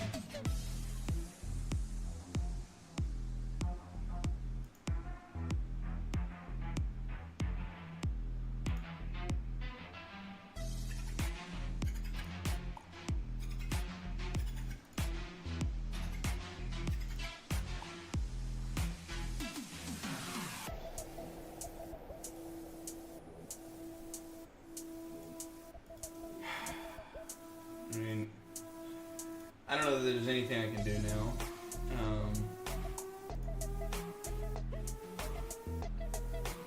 Because this is just ridiculous, man. It's supposed to be a good day, but having to deal with this dog shit. It's like, bruh, don't sell the shit if it's gonna take you this fucking long.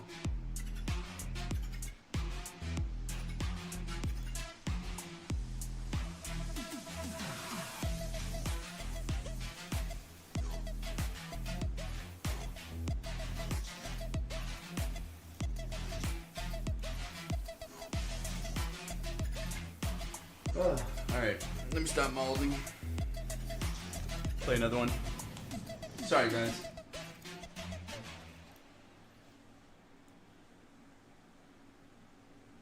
I might get off, work on some D&D shit, cool down a little bit, and then if I get it tonight, then I'll get back on.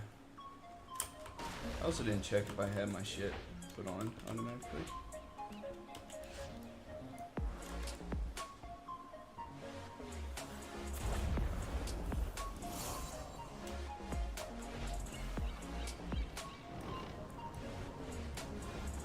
There's no water effect there. Oh. I had no fucking clue.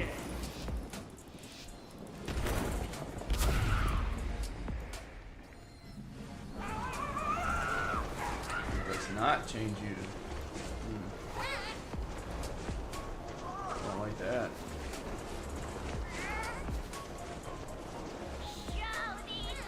Yar, we drop here.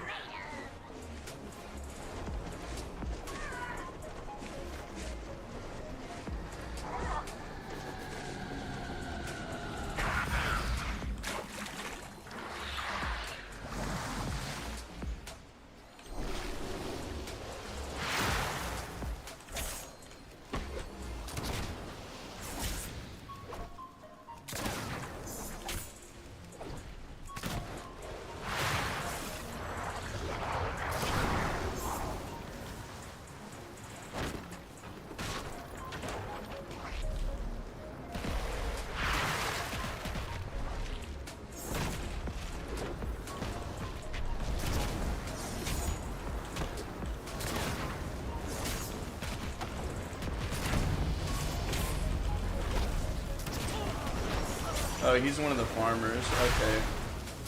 That's why he's just running.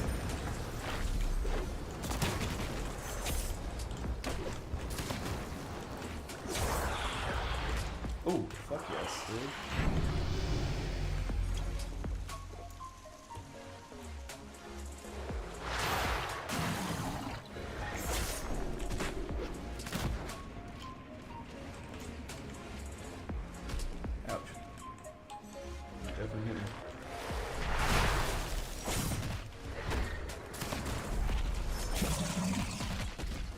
Bruh, for real?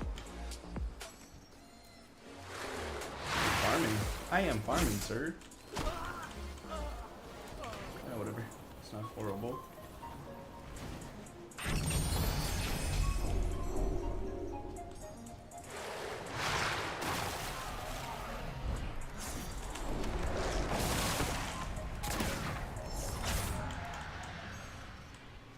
No, we keep these.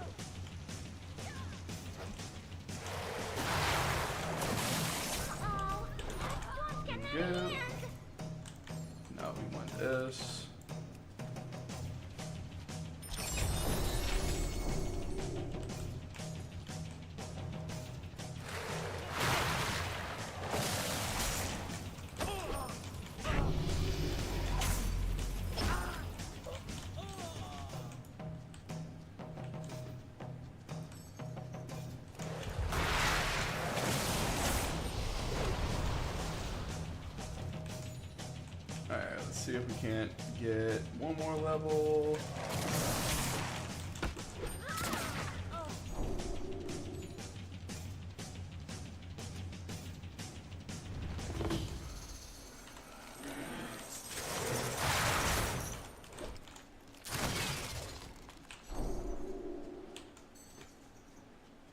Don't pull. Thank you. I don't want to die. Or I don't want to be fighting you.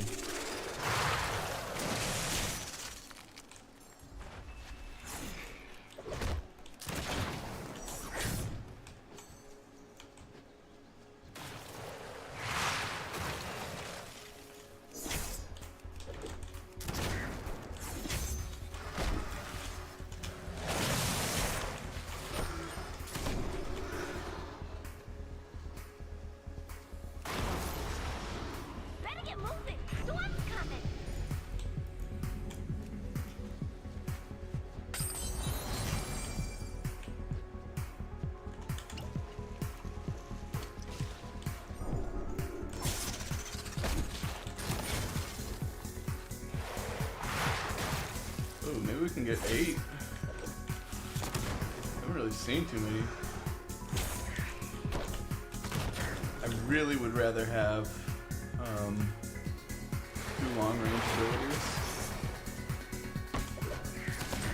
I really need an upgrade to my Rhyme Arrow.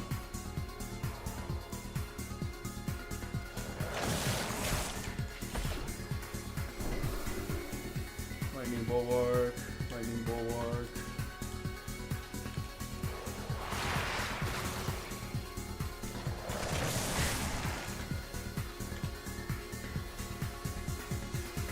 We got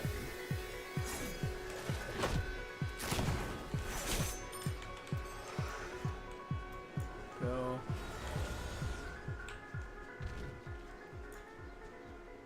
Fate form. Okay, okay. It's not bad.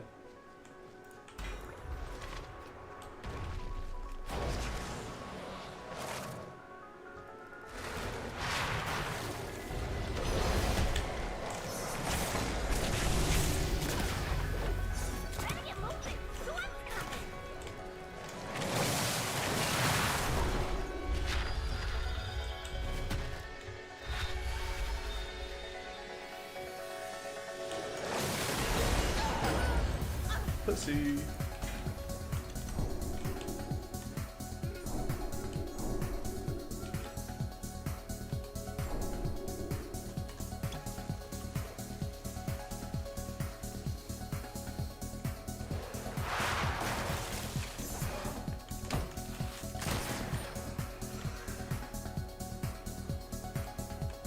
Bruh, I need a Rhyme Arrow, please.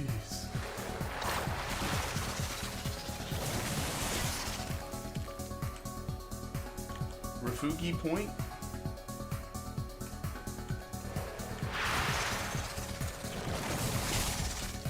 It's not a horrible situation that we have. It's not my favorite either. It's a magical chest. Right now.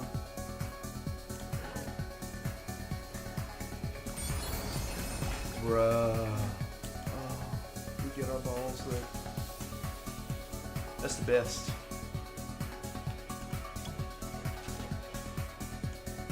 We have full. Oh, I hear somebody.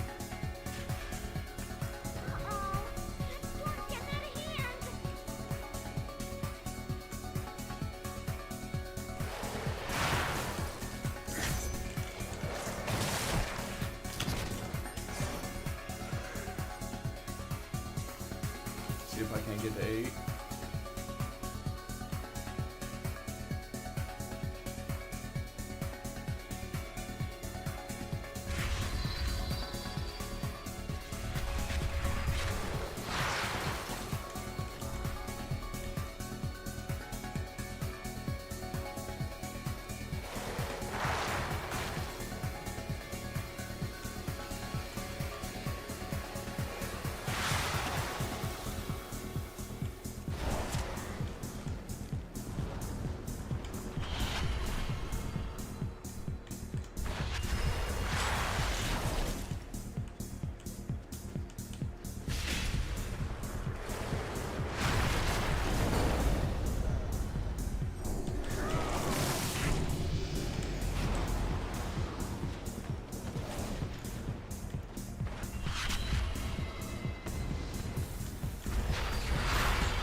Pussy ass bitch.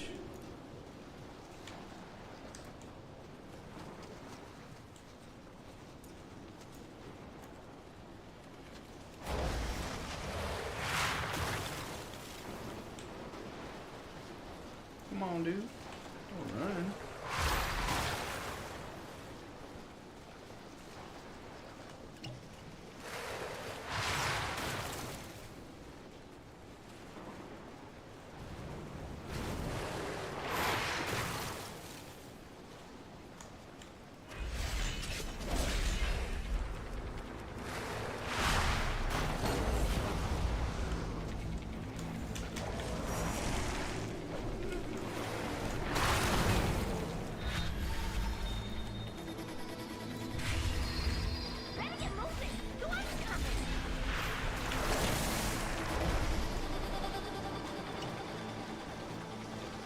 Drink. 8 players, really?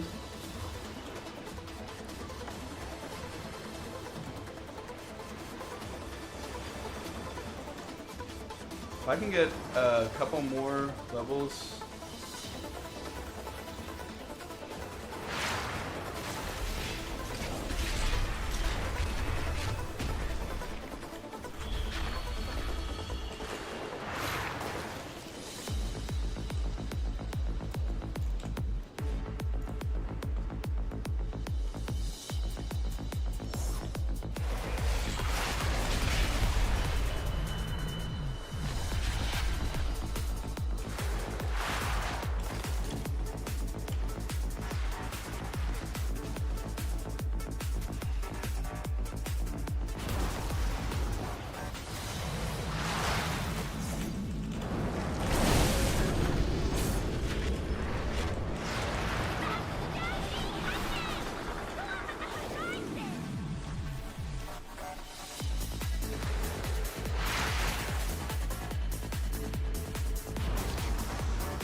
Alright, we're good. We're good. We play.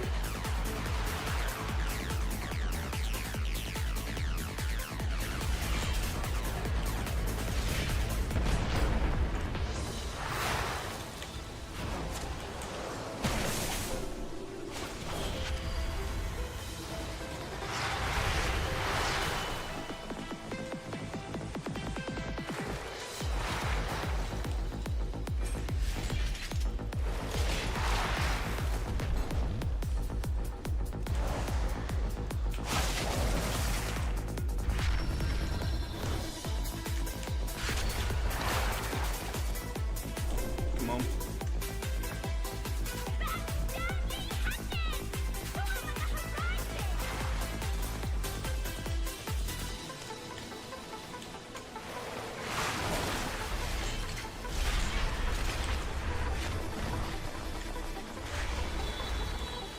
Okay. I'm gonna let the other people deal with that guy.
About to win.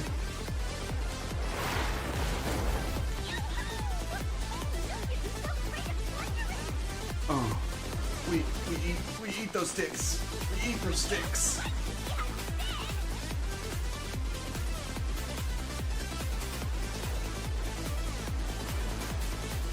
Bro,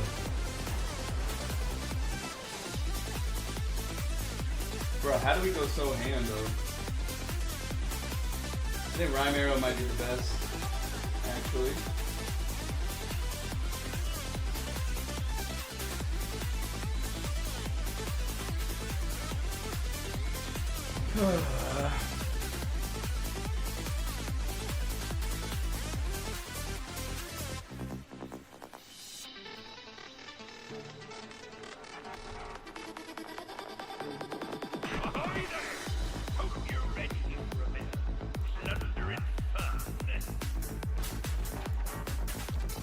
Damn, a swashbuckler. Okay. Ooh, another cool now.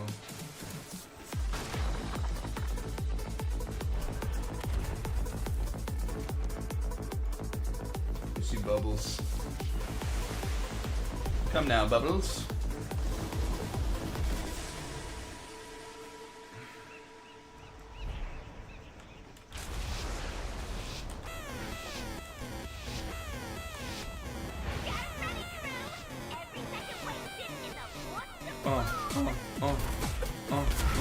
Oh, I just realized I won. That's why. Let's get into it.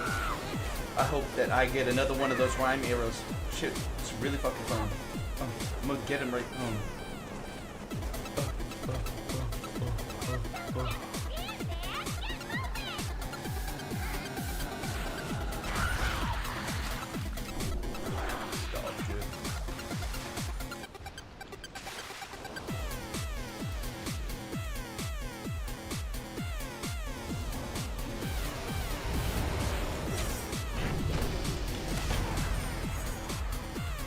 It's actually okay for early, but later on that shit fucking horrible.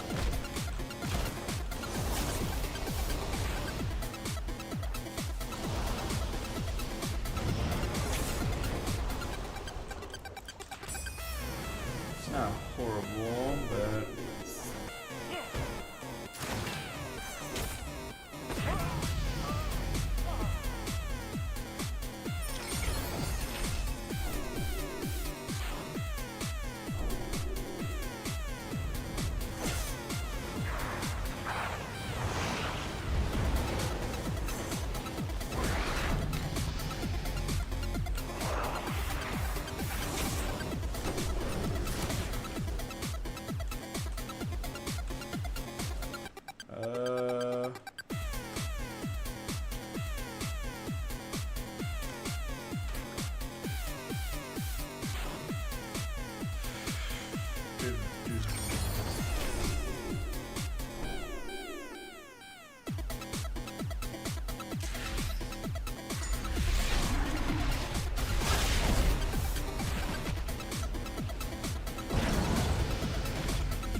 I mean, out of the two, this is what we gotta get.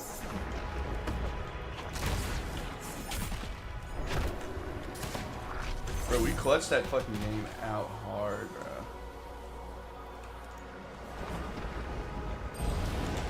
I need to keep as much runaway as I can get.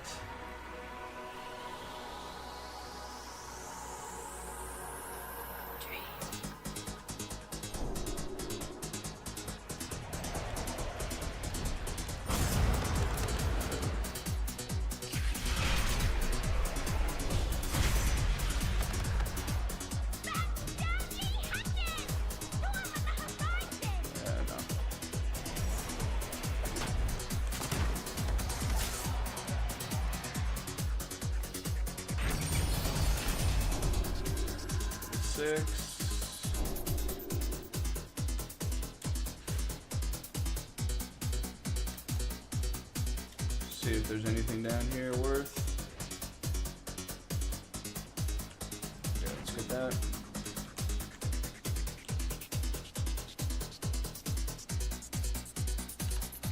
Alright, it's a waste.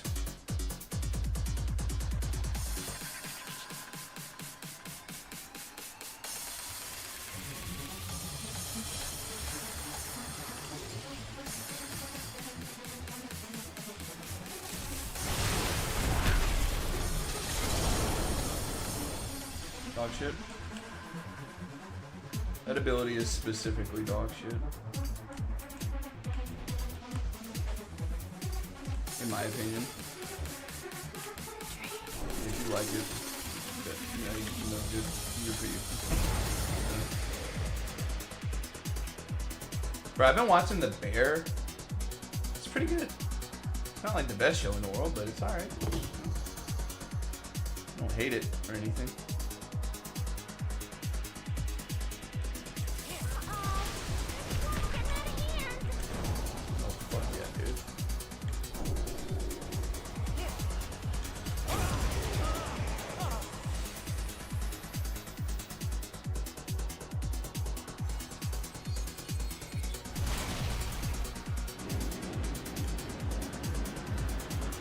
All this stuff.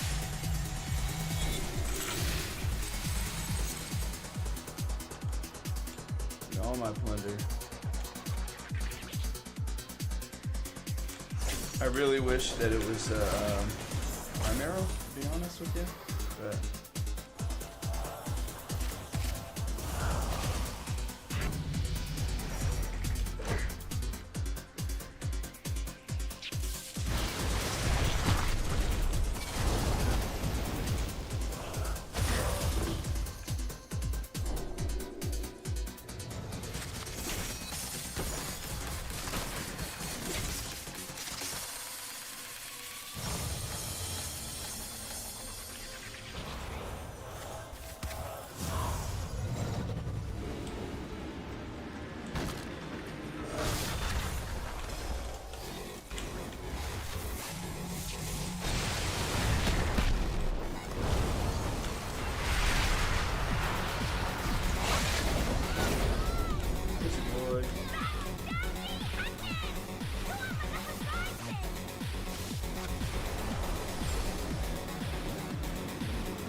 bruh, I don't understand. Fuck it, man.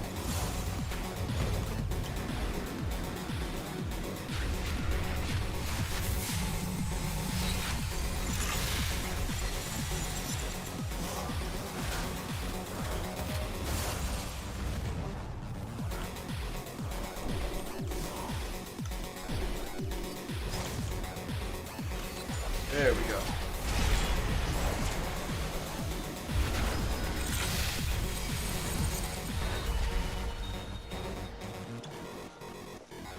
There we go. Drink it.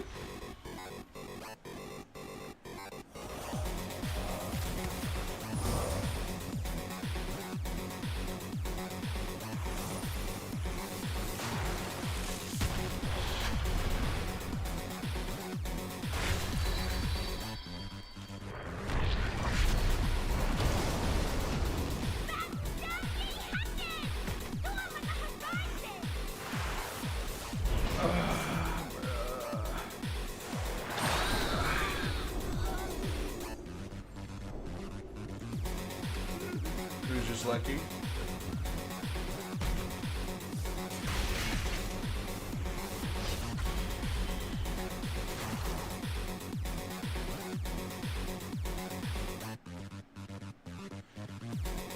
So I guess at the end,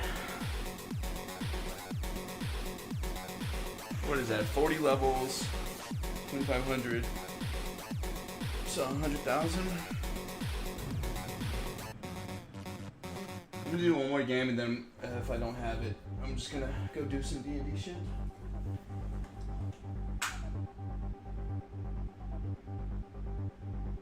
Looky what we have here. Another scam for a quick coin. Love my kitty, it's so cute.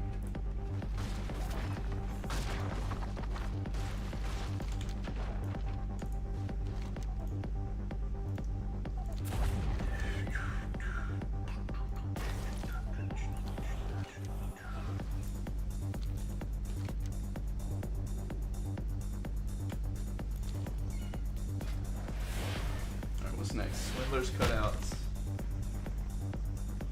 Black Steel Saber. Let's see what this looks like.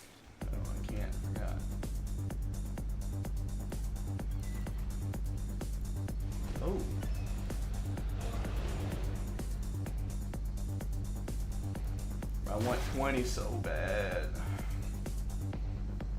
What's at 30?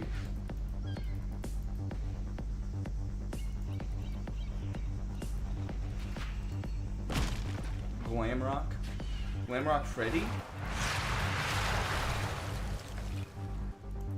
Oh, I want the Plunder Awards. Shit looks good as hell. Yeah, we're getting Plunder Award, Brett.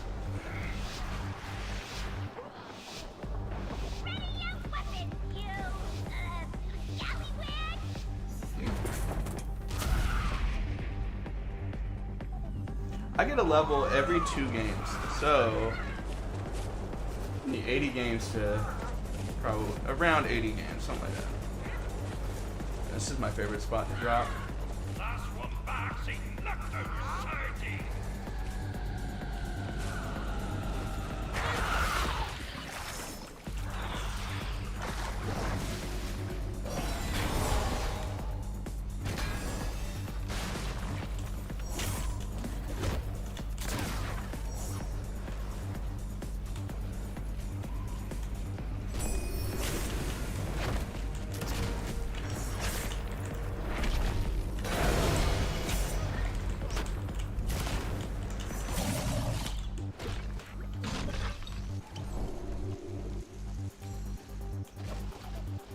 All right.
Get out of my space, bruh.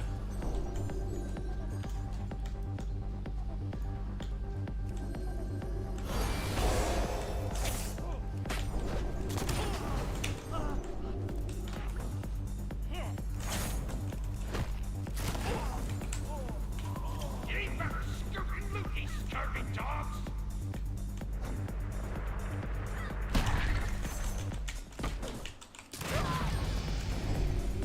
Five. Need to be at least level 6 before I have to consider going.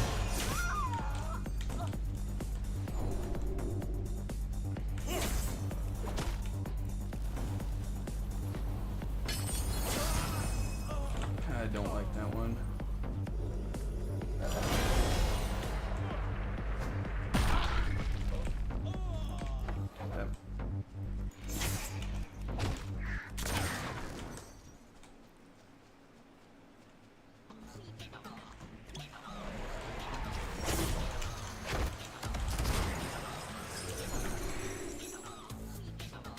Alright, let's get, I just need that 6 though. That's really what I need.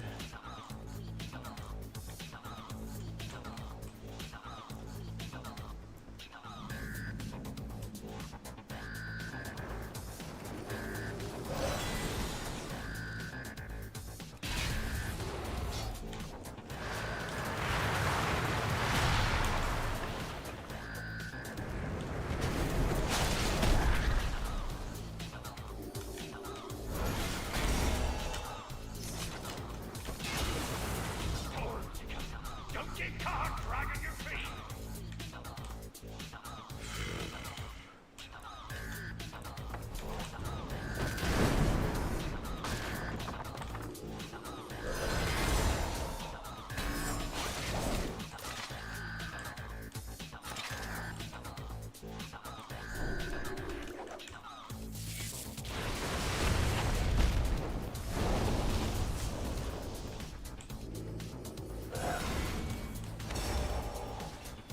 Oh my god, what a pussy, dude.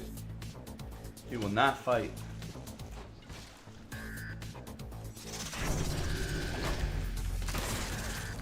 He's at 7 though. I see you, bud. Come here, man. Just running away from me.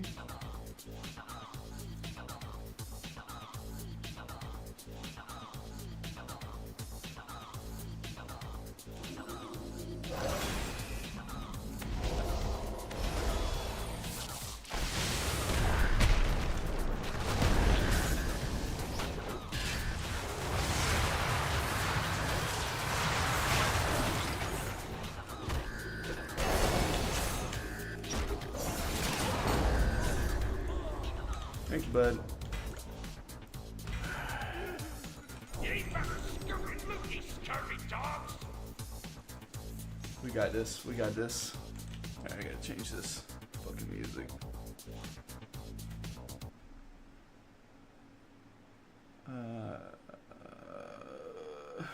Let's do this. No, not toxic. I don't want relaxing. There we go.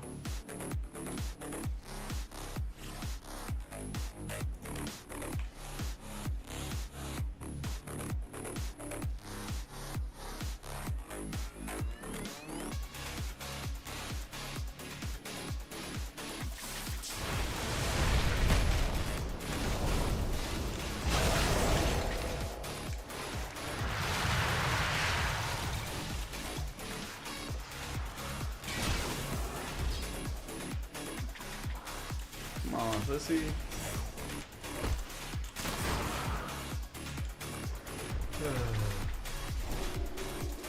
Alright, give me this.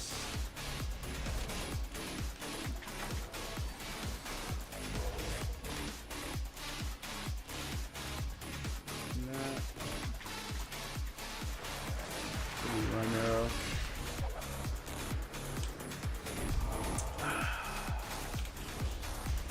You better scurry, looky, scurry dogs. Yeah, I want this. Fuck, but I don't want that. Yeah.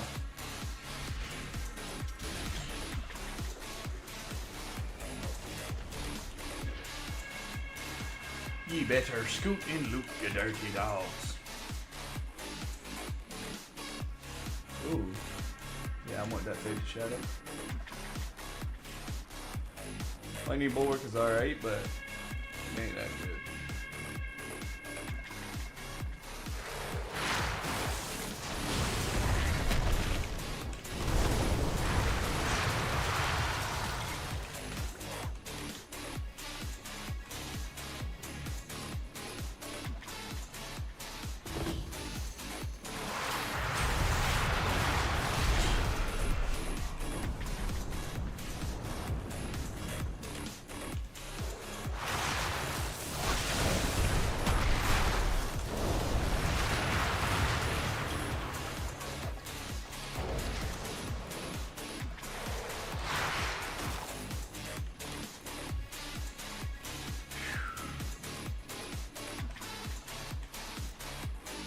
Get moving or die trying.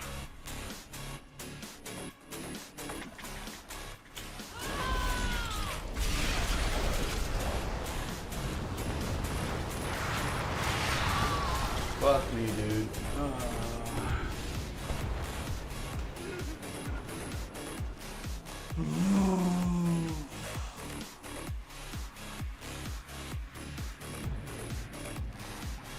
Oh, I said that was the last one, huh? Yeah. I guess let's just wait till 12. At 12, I will do my stuff.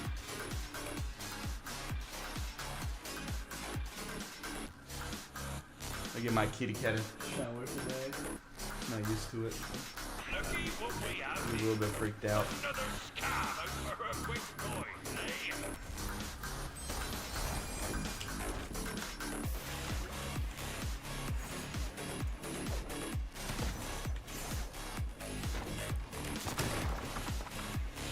Great.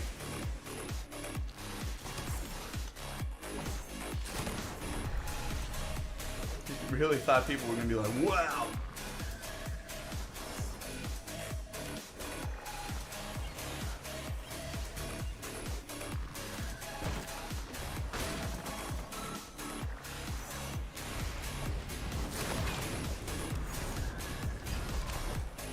I think after we beat Dragon's Dogma and Final Fantasy VII, we just run the shit out of this and do it every day anyways.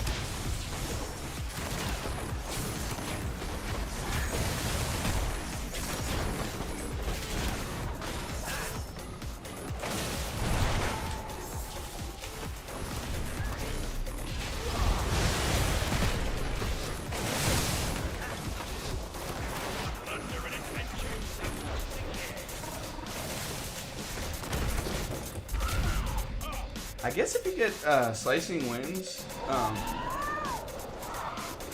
that exploding star or whatever the fuck it's called, is not that bad. Let's see what we're gonna drop.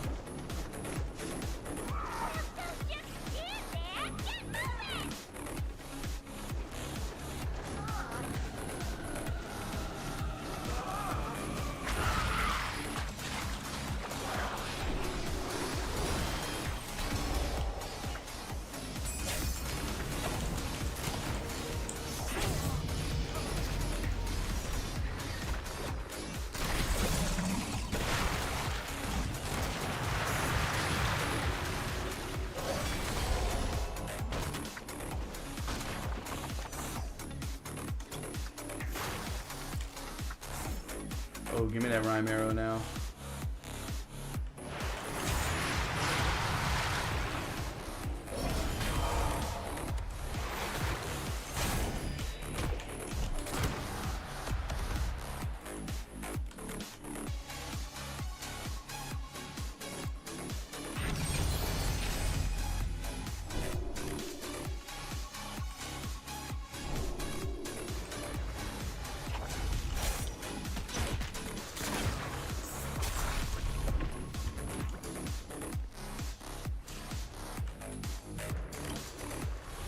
I'm gonna get him here.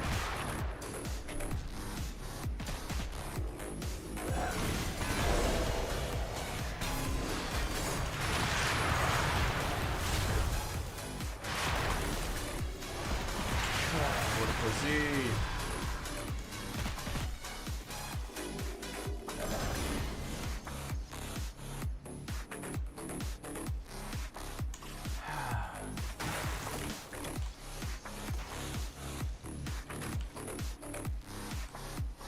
Run away. Damn. I really want his rhyme arrow.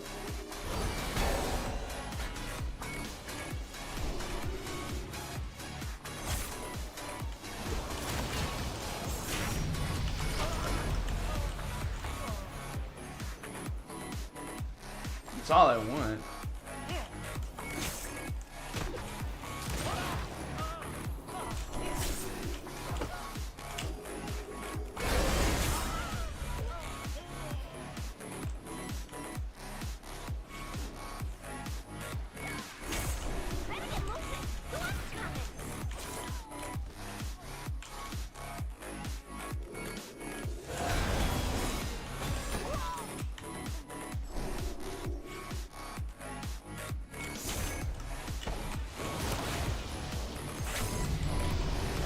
Five. Okay. It's not horrible.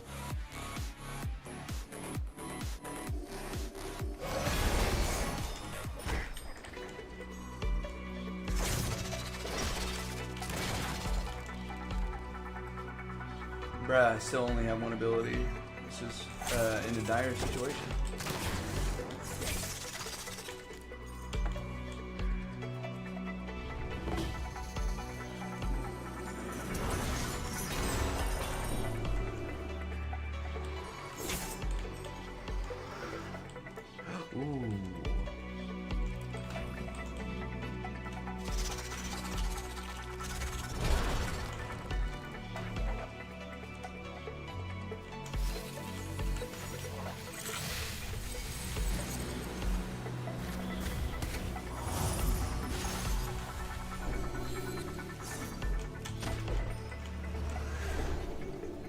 all that plunder.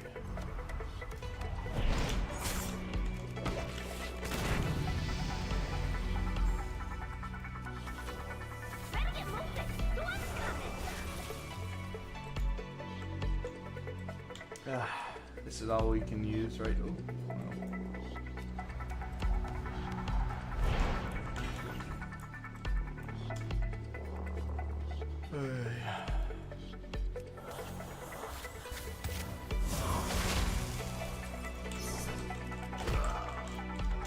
Dodge it.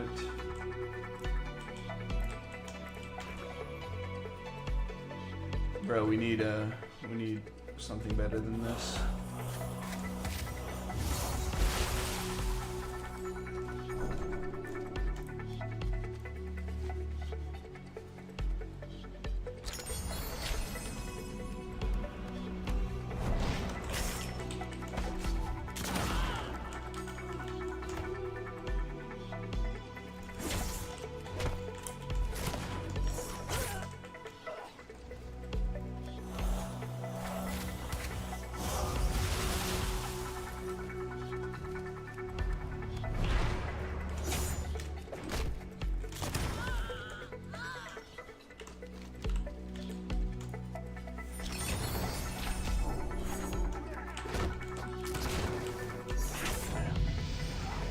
Seven. I don't like having my attacking ability be also my escape.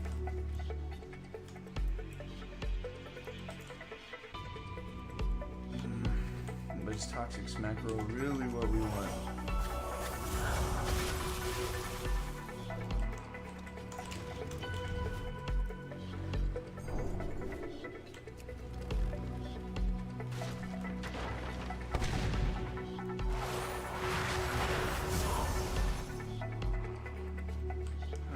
Pussy. Oh, Firewall. Yeah, we want that.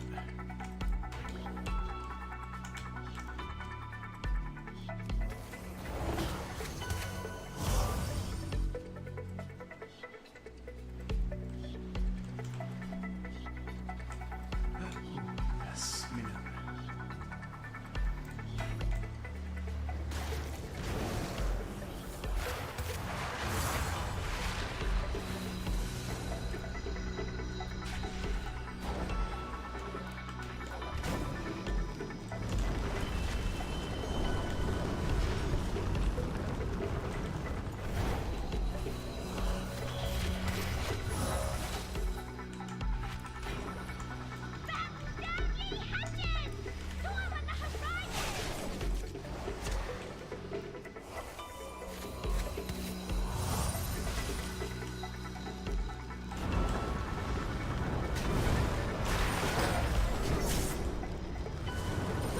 Oh my gosh, bruh.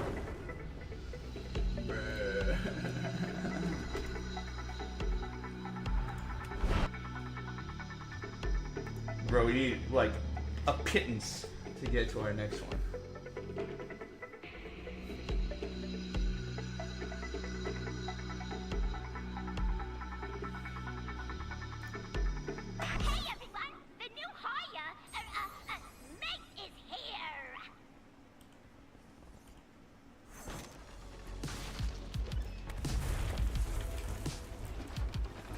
Alright, we're going ham on this.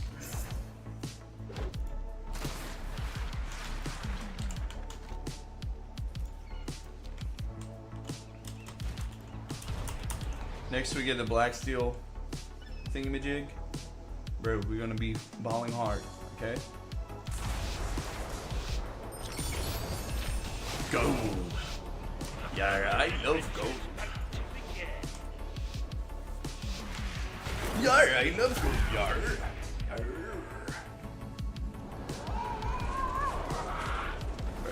We need a fucking 700 or some shit.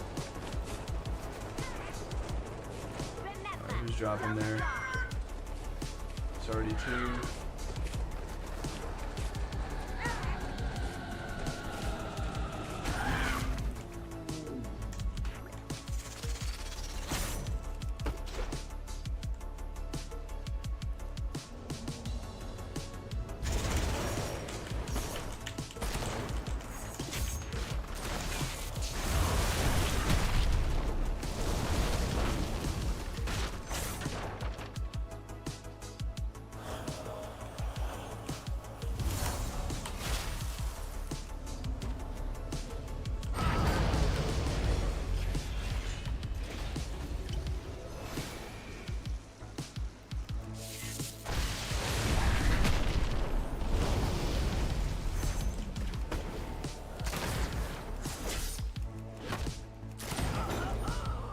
full. Alright, we get this. We get this. And we get our doubloons. We get all our doubloons.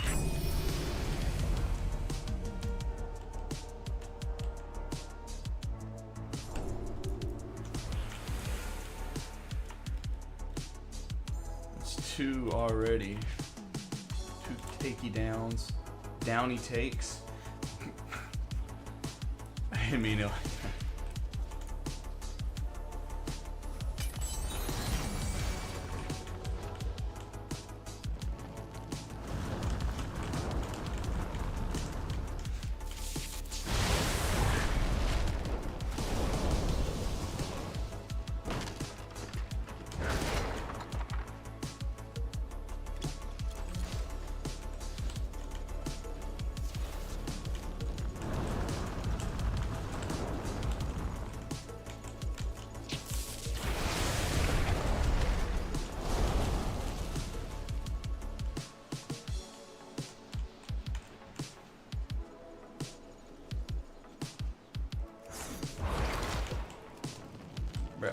okay.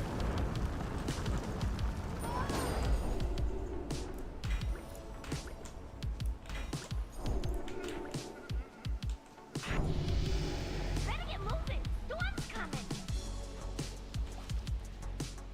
I'm only at level 4 though. This is not perfect, but I am kind of strong.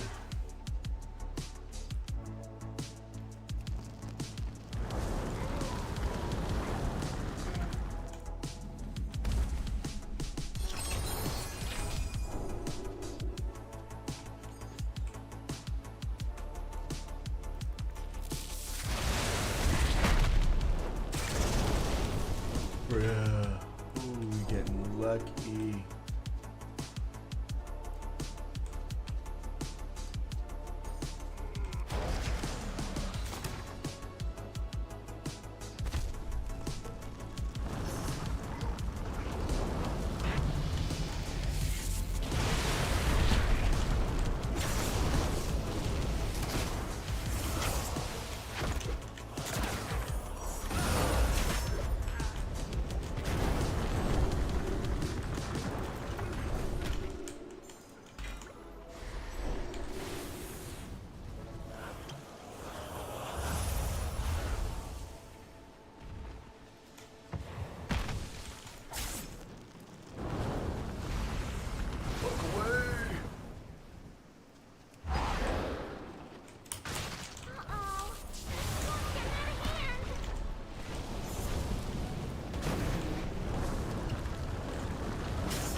God, bro. You guys want my dick.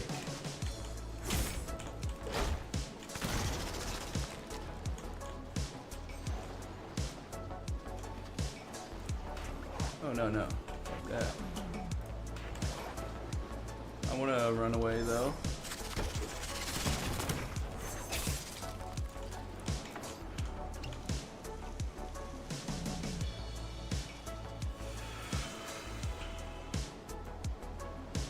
This one should make you at least slightly... Oh, it does make you invisible. But everybody knows what it looks like.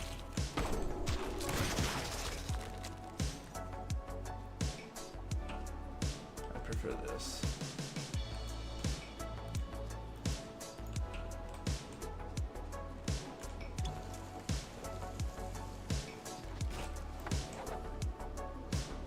Better get moving. Storm's coming.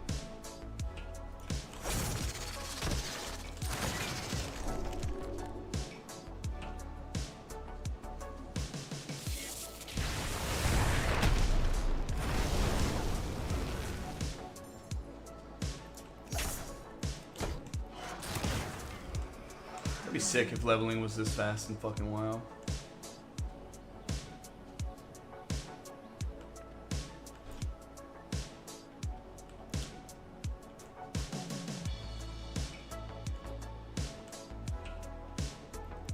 I know there's somebody behind me. Rather not get caught. Caught a lacking. You know what I'm saying, me hearties.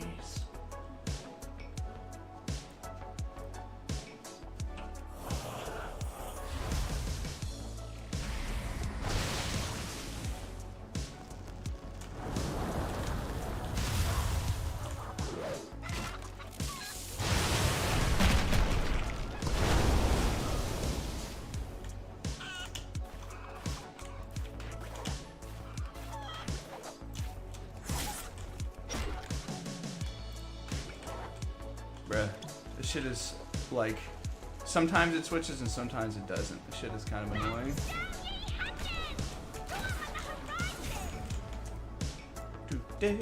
Do.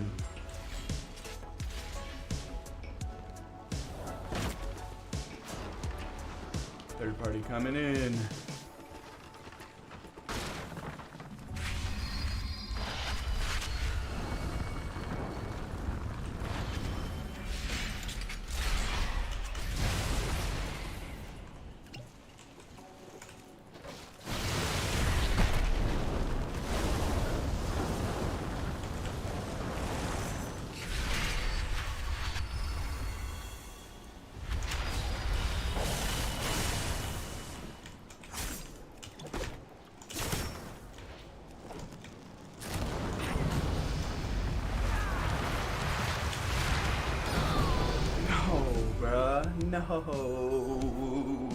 No, I could have won that, bro.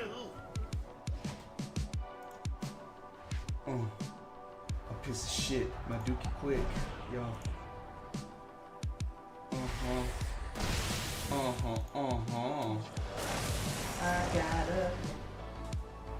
I'm losing the game again. Ooh, yeah. That's how that song goes, by the way. Just so everybody knows. Plunder store. Look at what we have here. Another scam for a quick coin,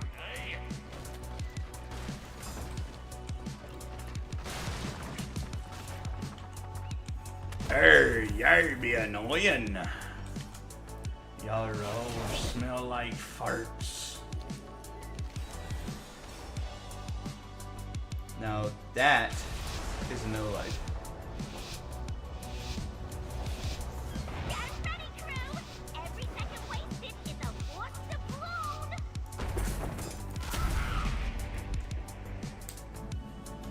Alright, we go in. Alright, we go here.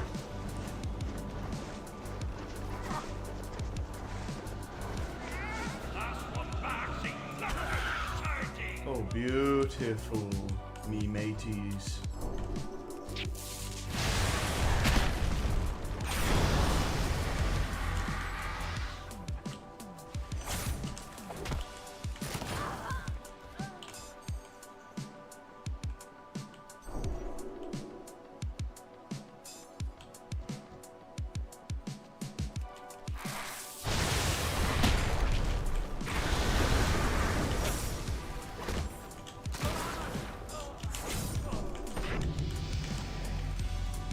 Ah, me hearties, we have found ourselves some good spell. Singular.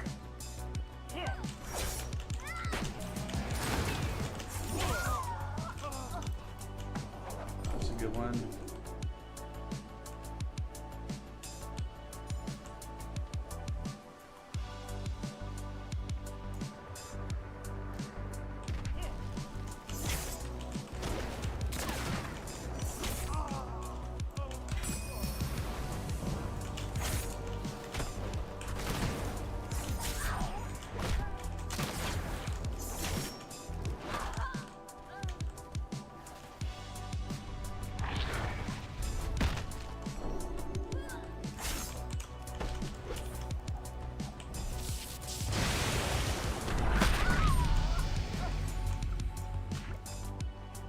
Feels way better on that button for some reason. I don't know why, but it does.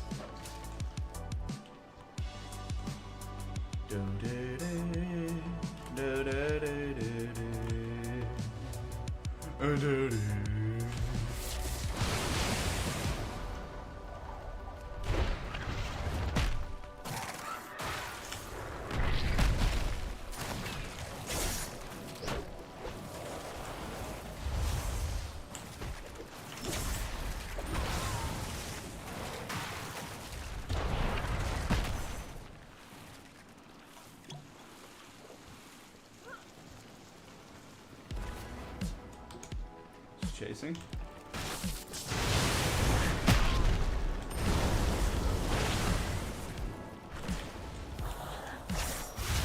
You ain't better scoop and loot, you scurvy dogs!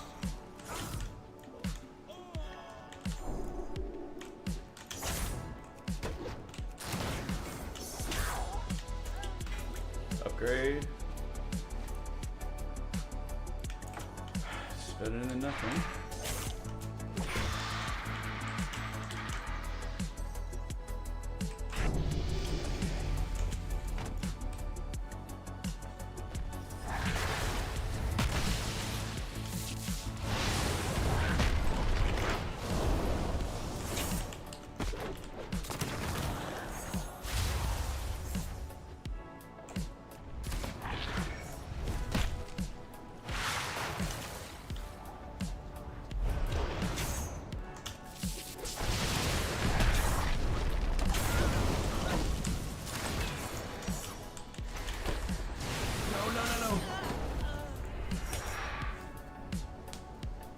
I played that like shit. Fuck me, bro. Oh wait, no, I won. Hold on.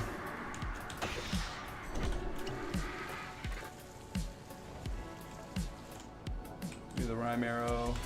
Yeah, that's perfect.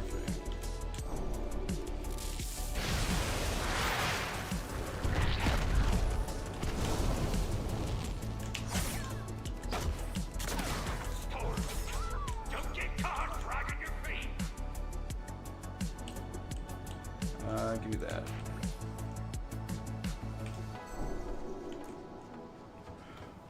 I wish I had the fucking what is it? Bro, I thought I died there. I was like, no fucking way. I guess I outplayed him. Cause I didn't dodge one of his attacks. I was trying to.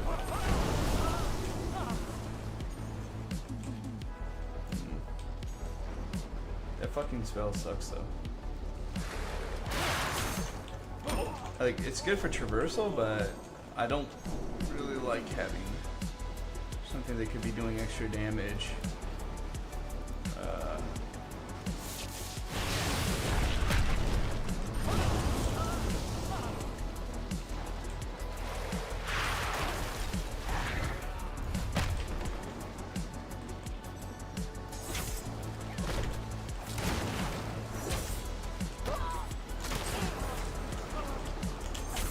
Grab that.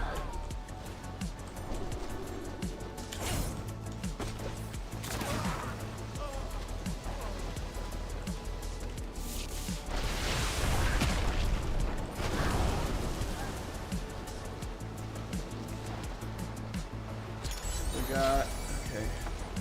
Get moving or die trying. Come on, give me something traversal. That's alright. It's better than the time one. Alright, we got that. We're at level 7. We can fight. Being stock shit.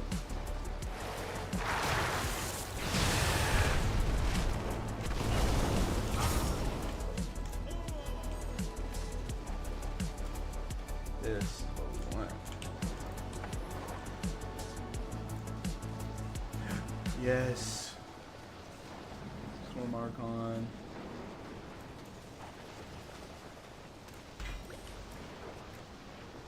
Toxic Smack roll? No. I'm gonna keep our Slicing Winds.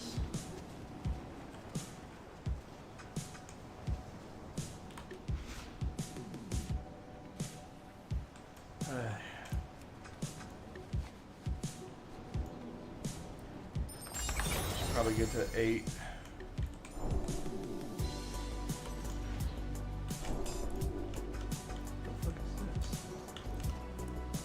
Oh. Just glitched in there. Don't get caught dragging your feet.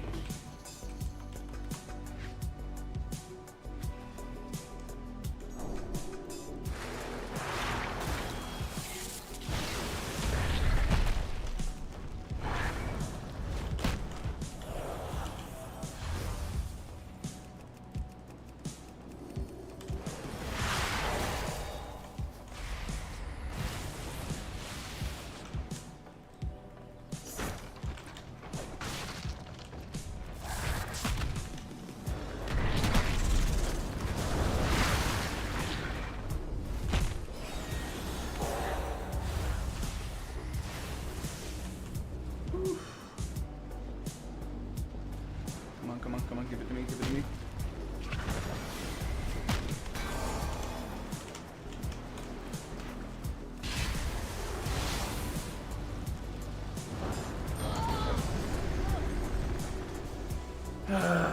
Fuck me. Alright, we got one more. Let's see.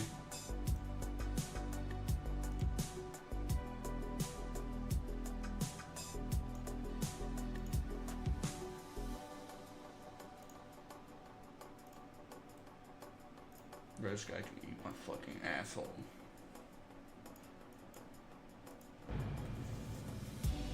Why would you pre-order it this way for $5 cheaper?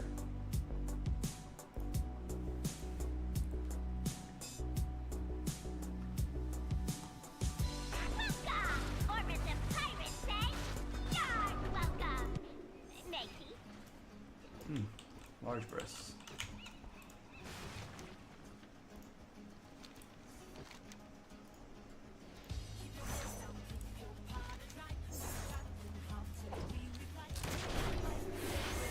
Alright, silent leathers. I want to get a 16 next because the sword looks cool. Or that gun.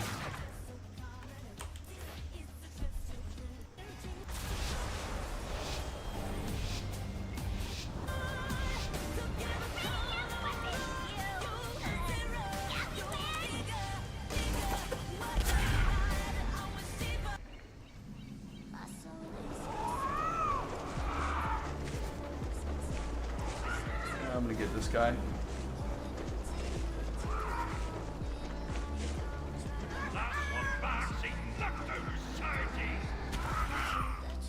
Oh my god. So fucking lucky.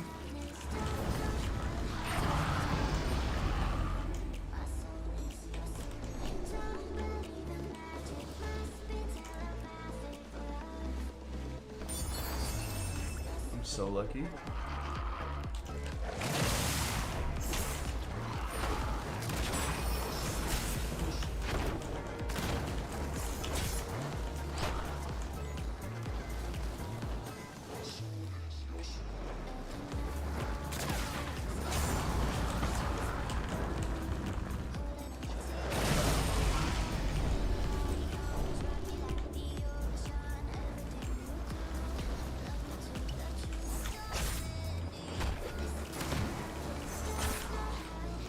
Oh, fuck yeah, dude. You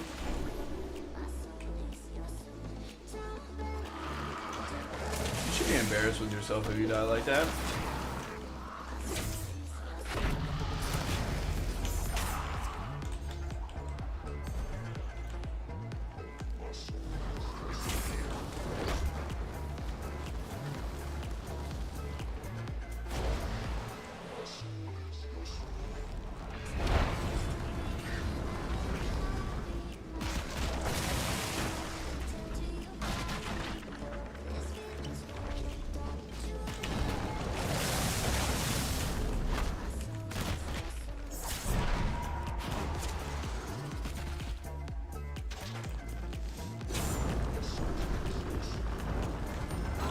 Double.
Pussy.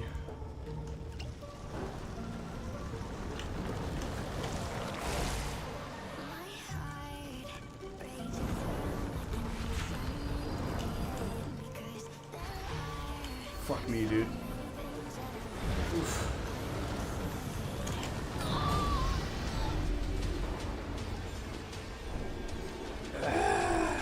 Bruh.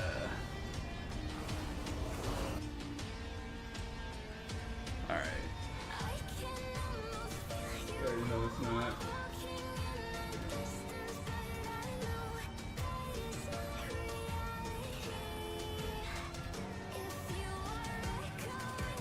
Fuck this guy, dude.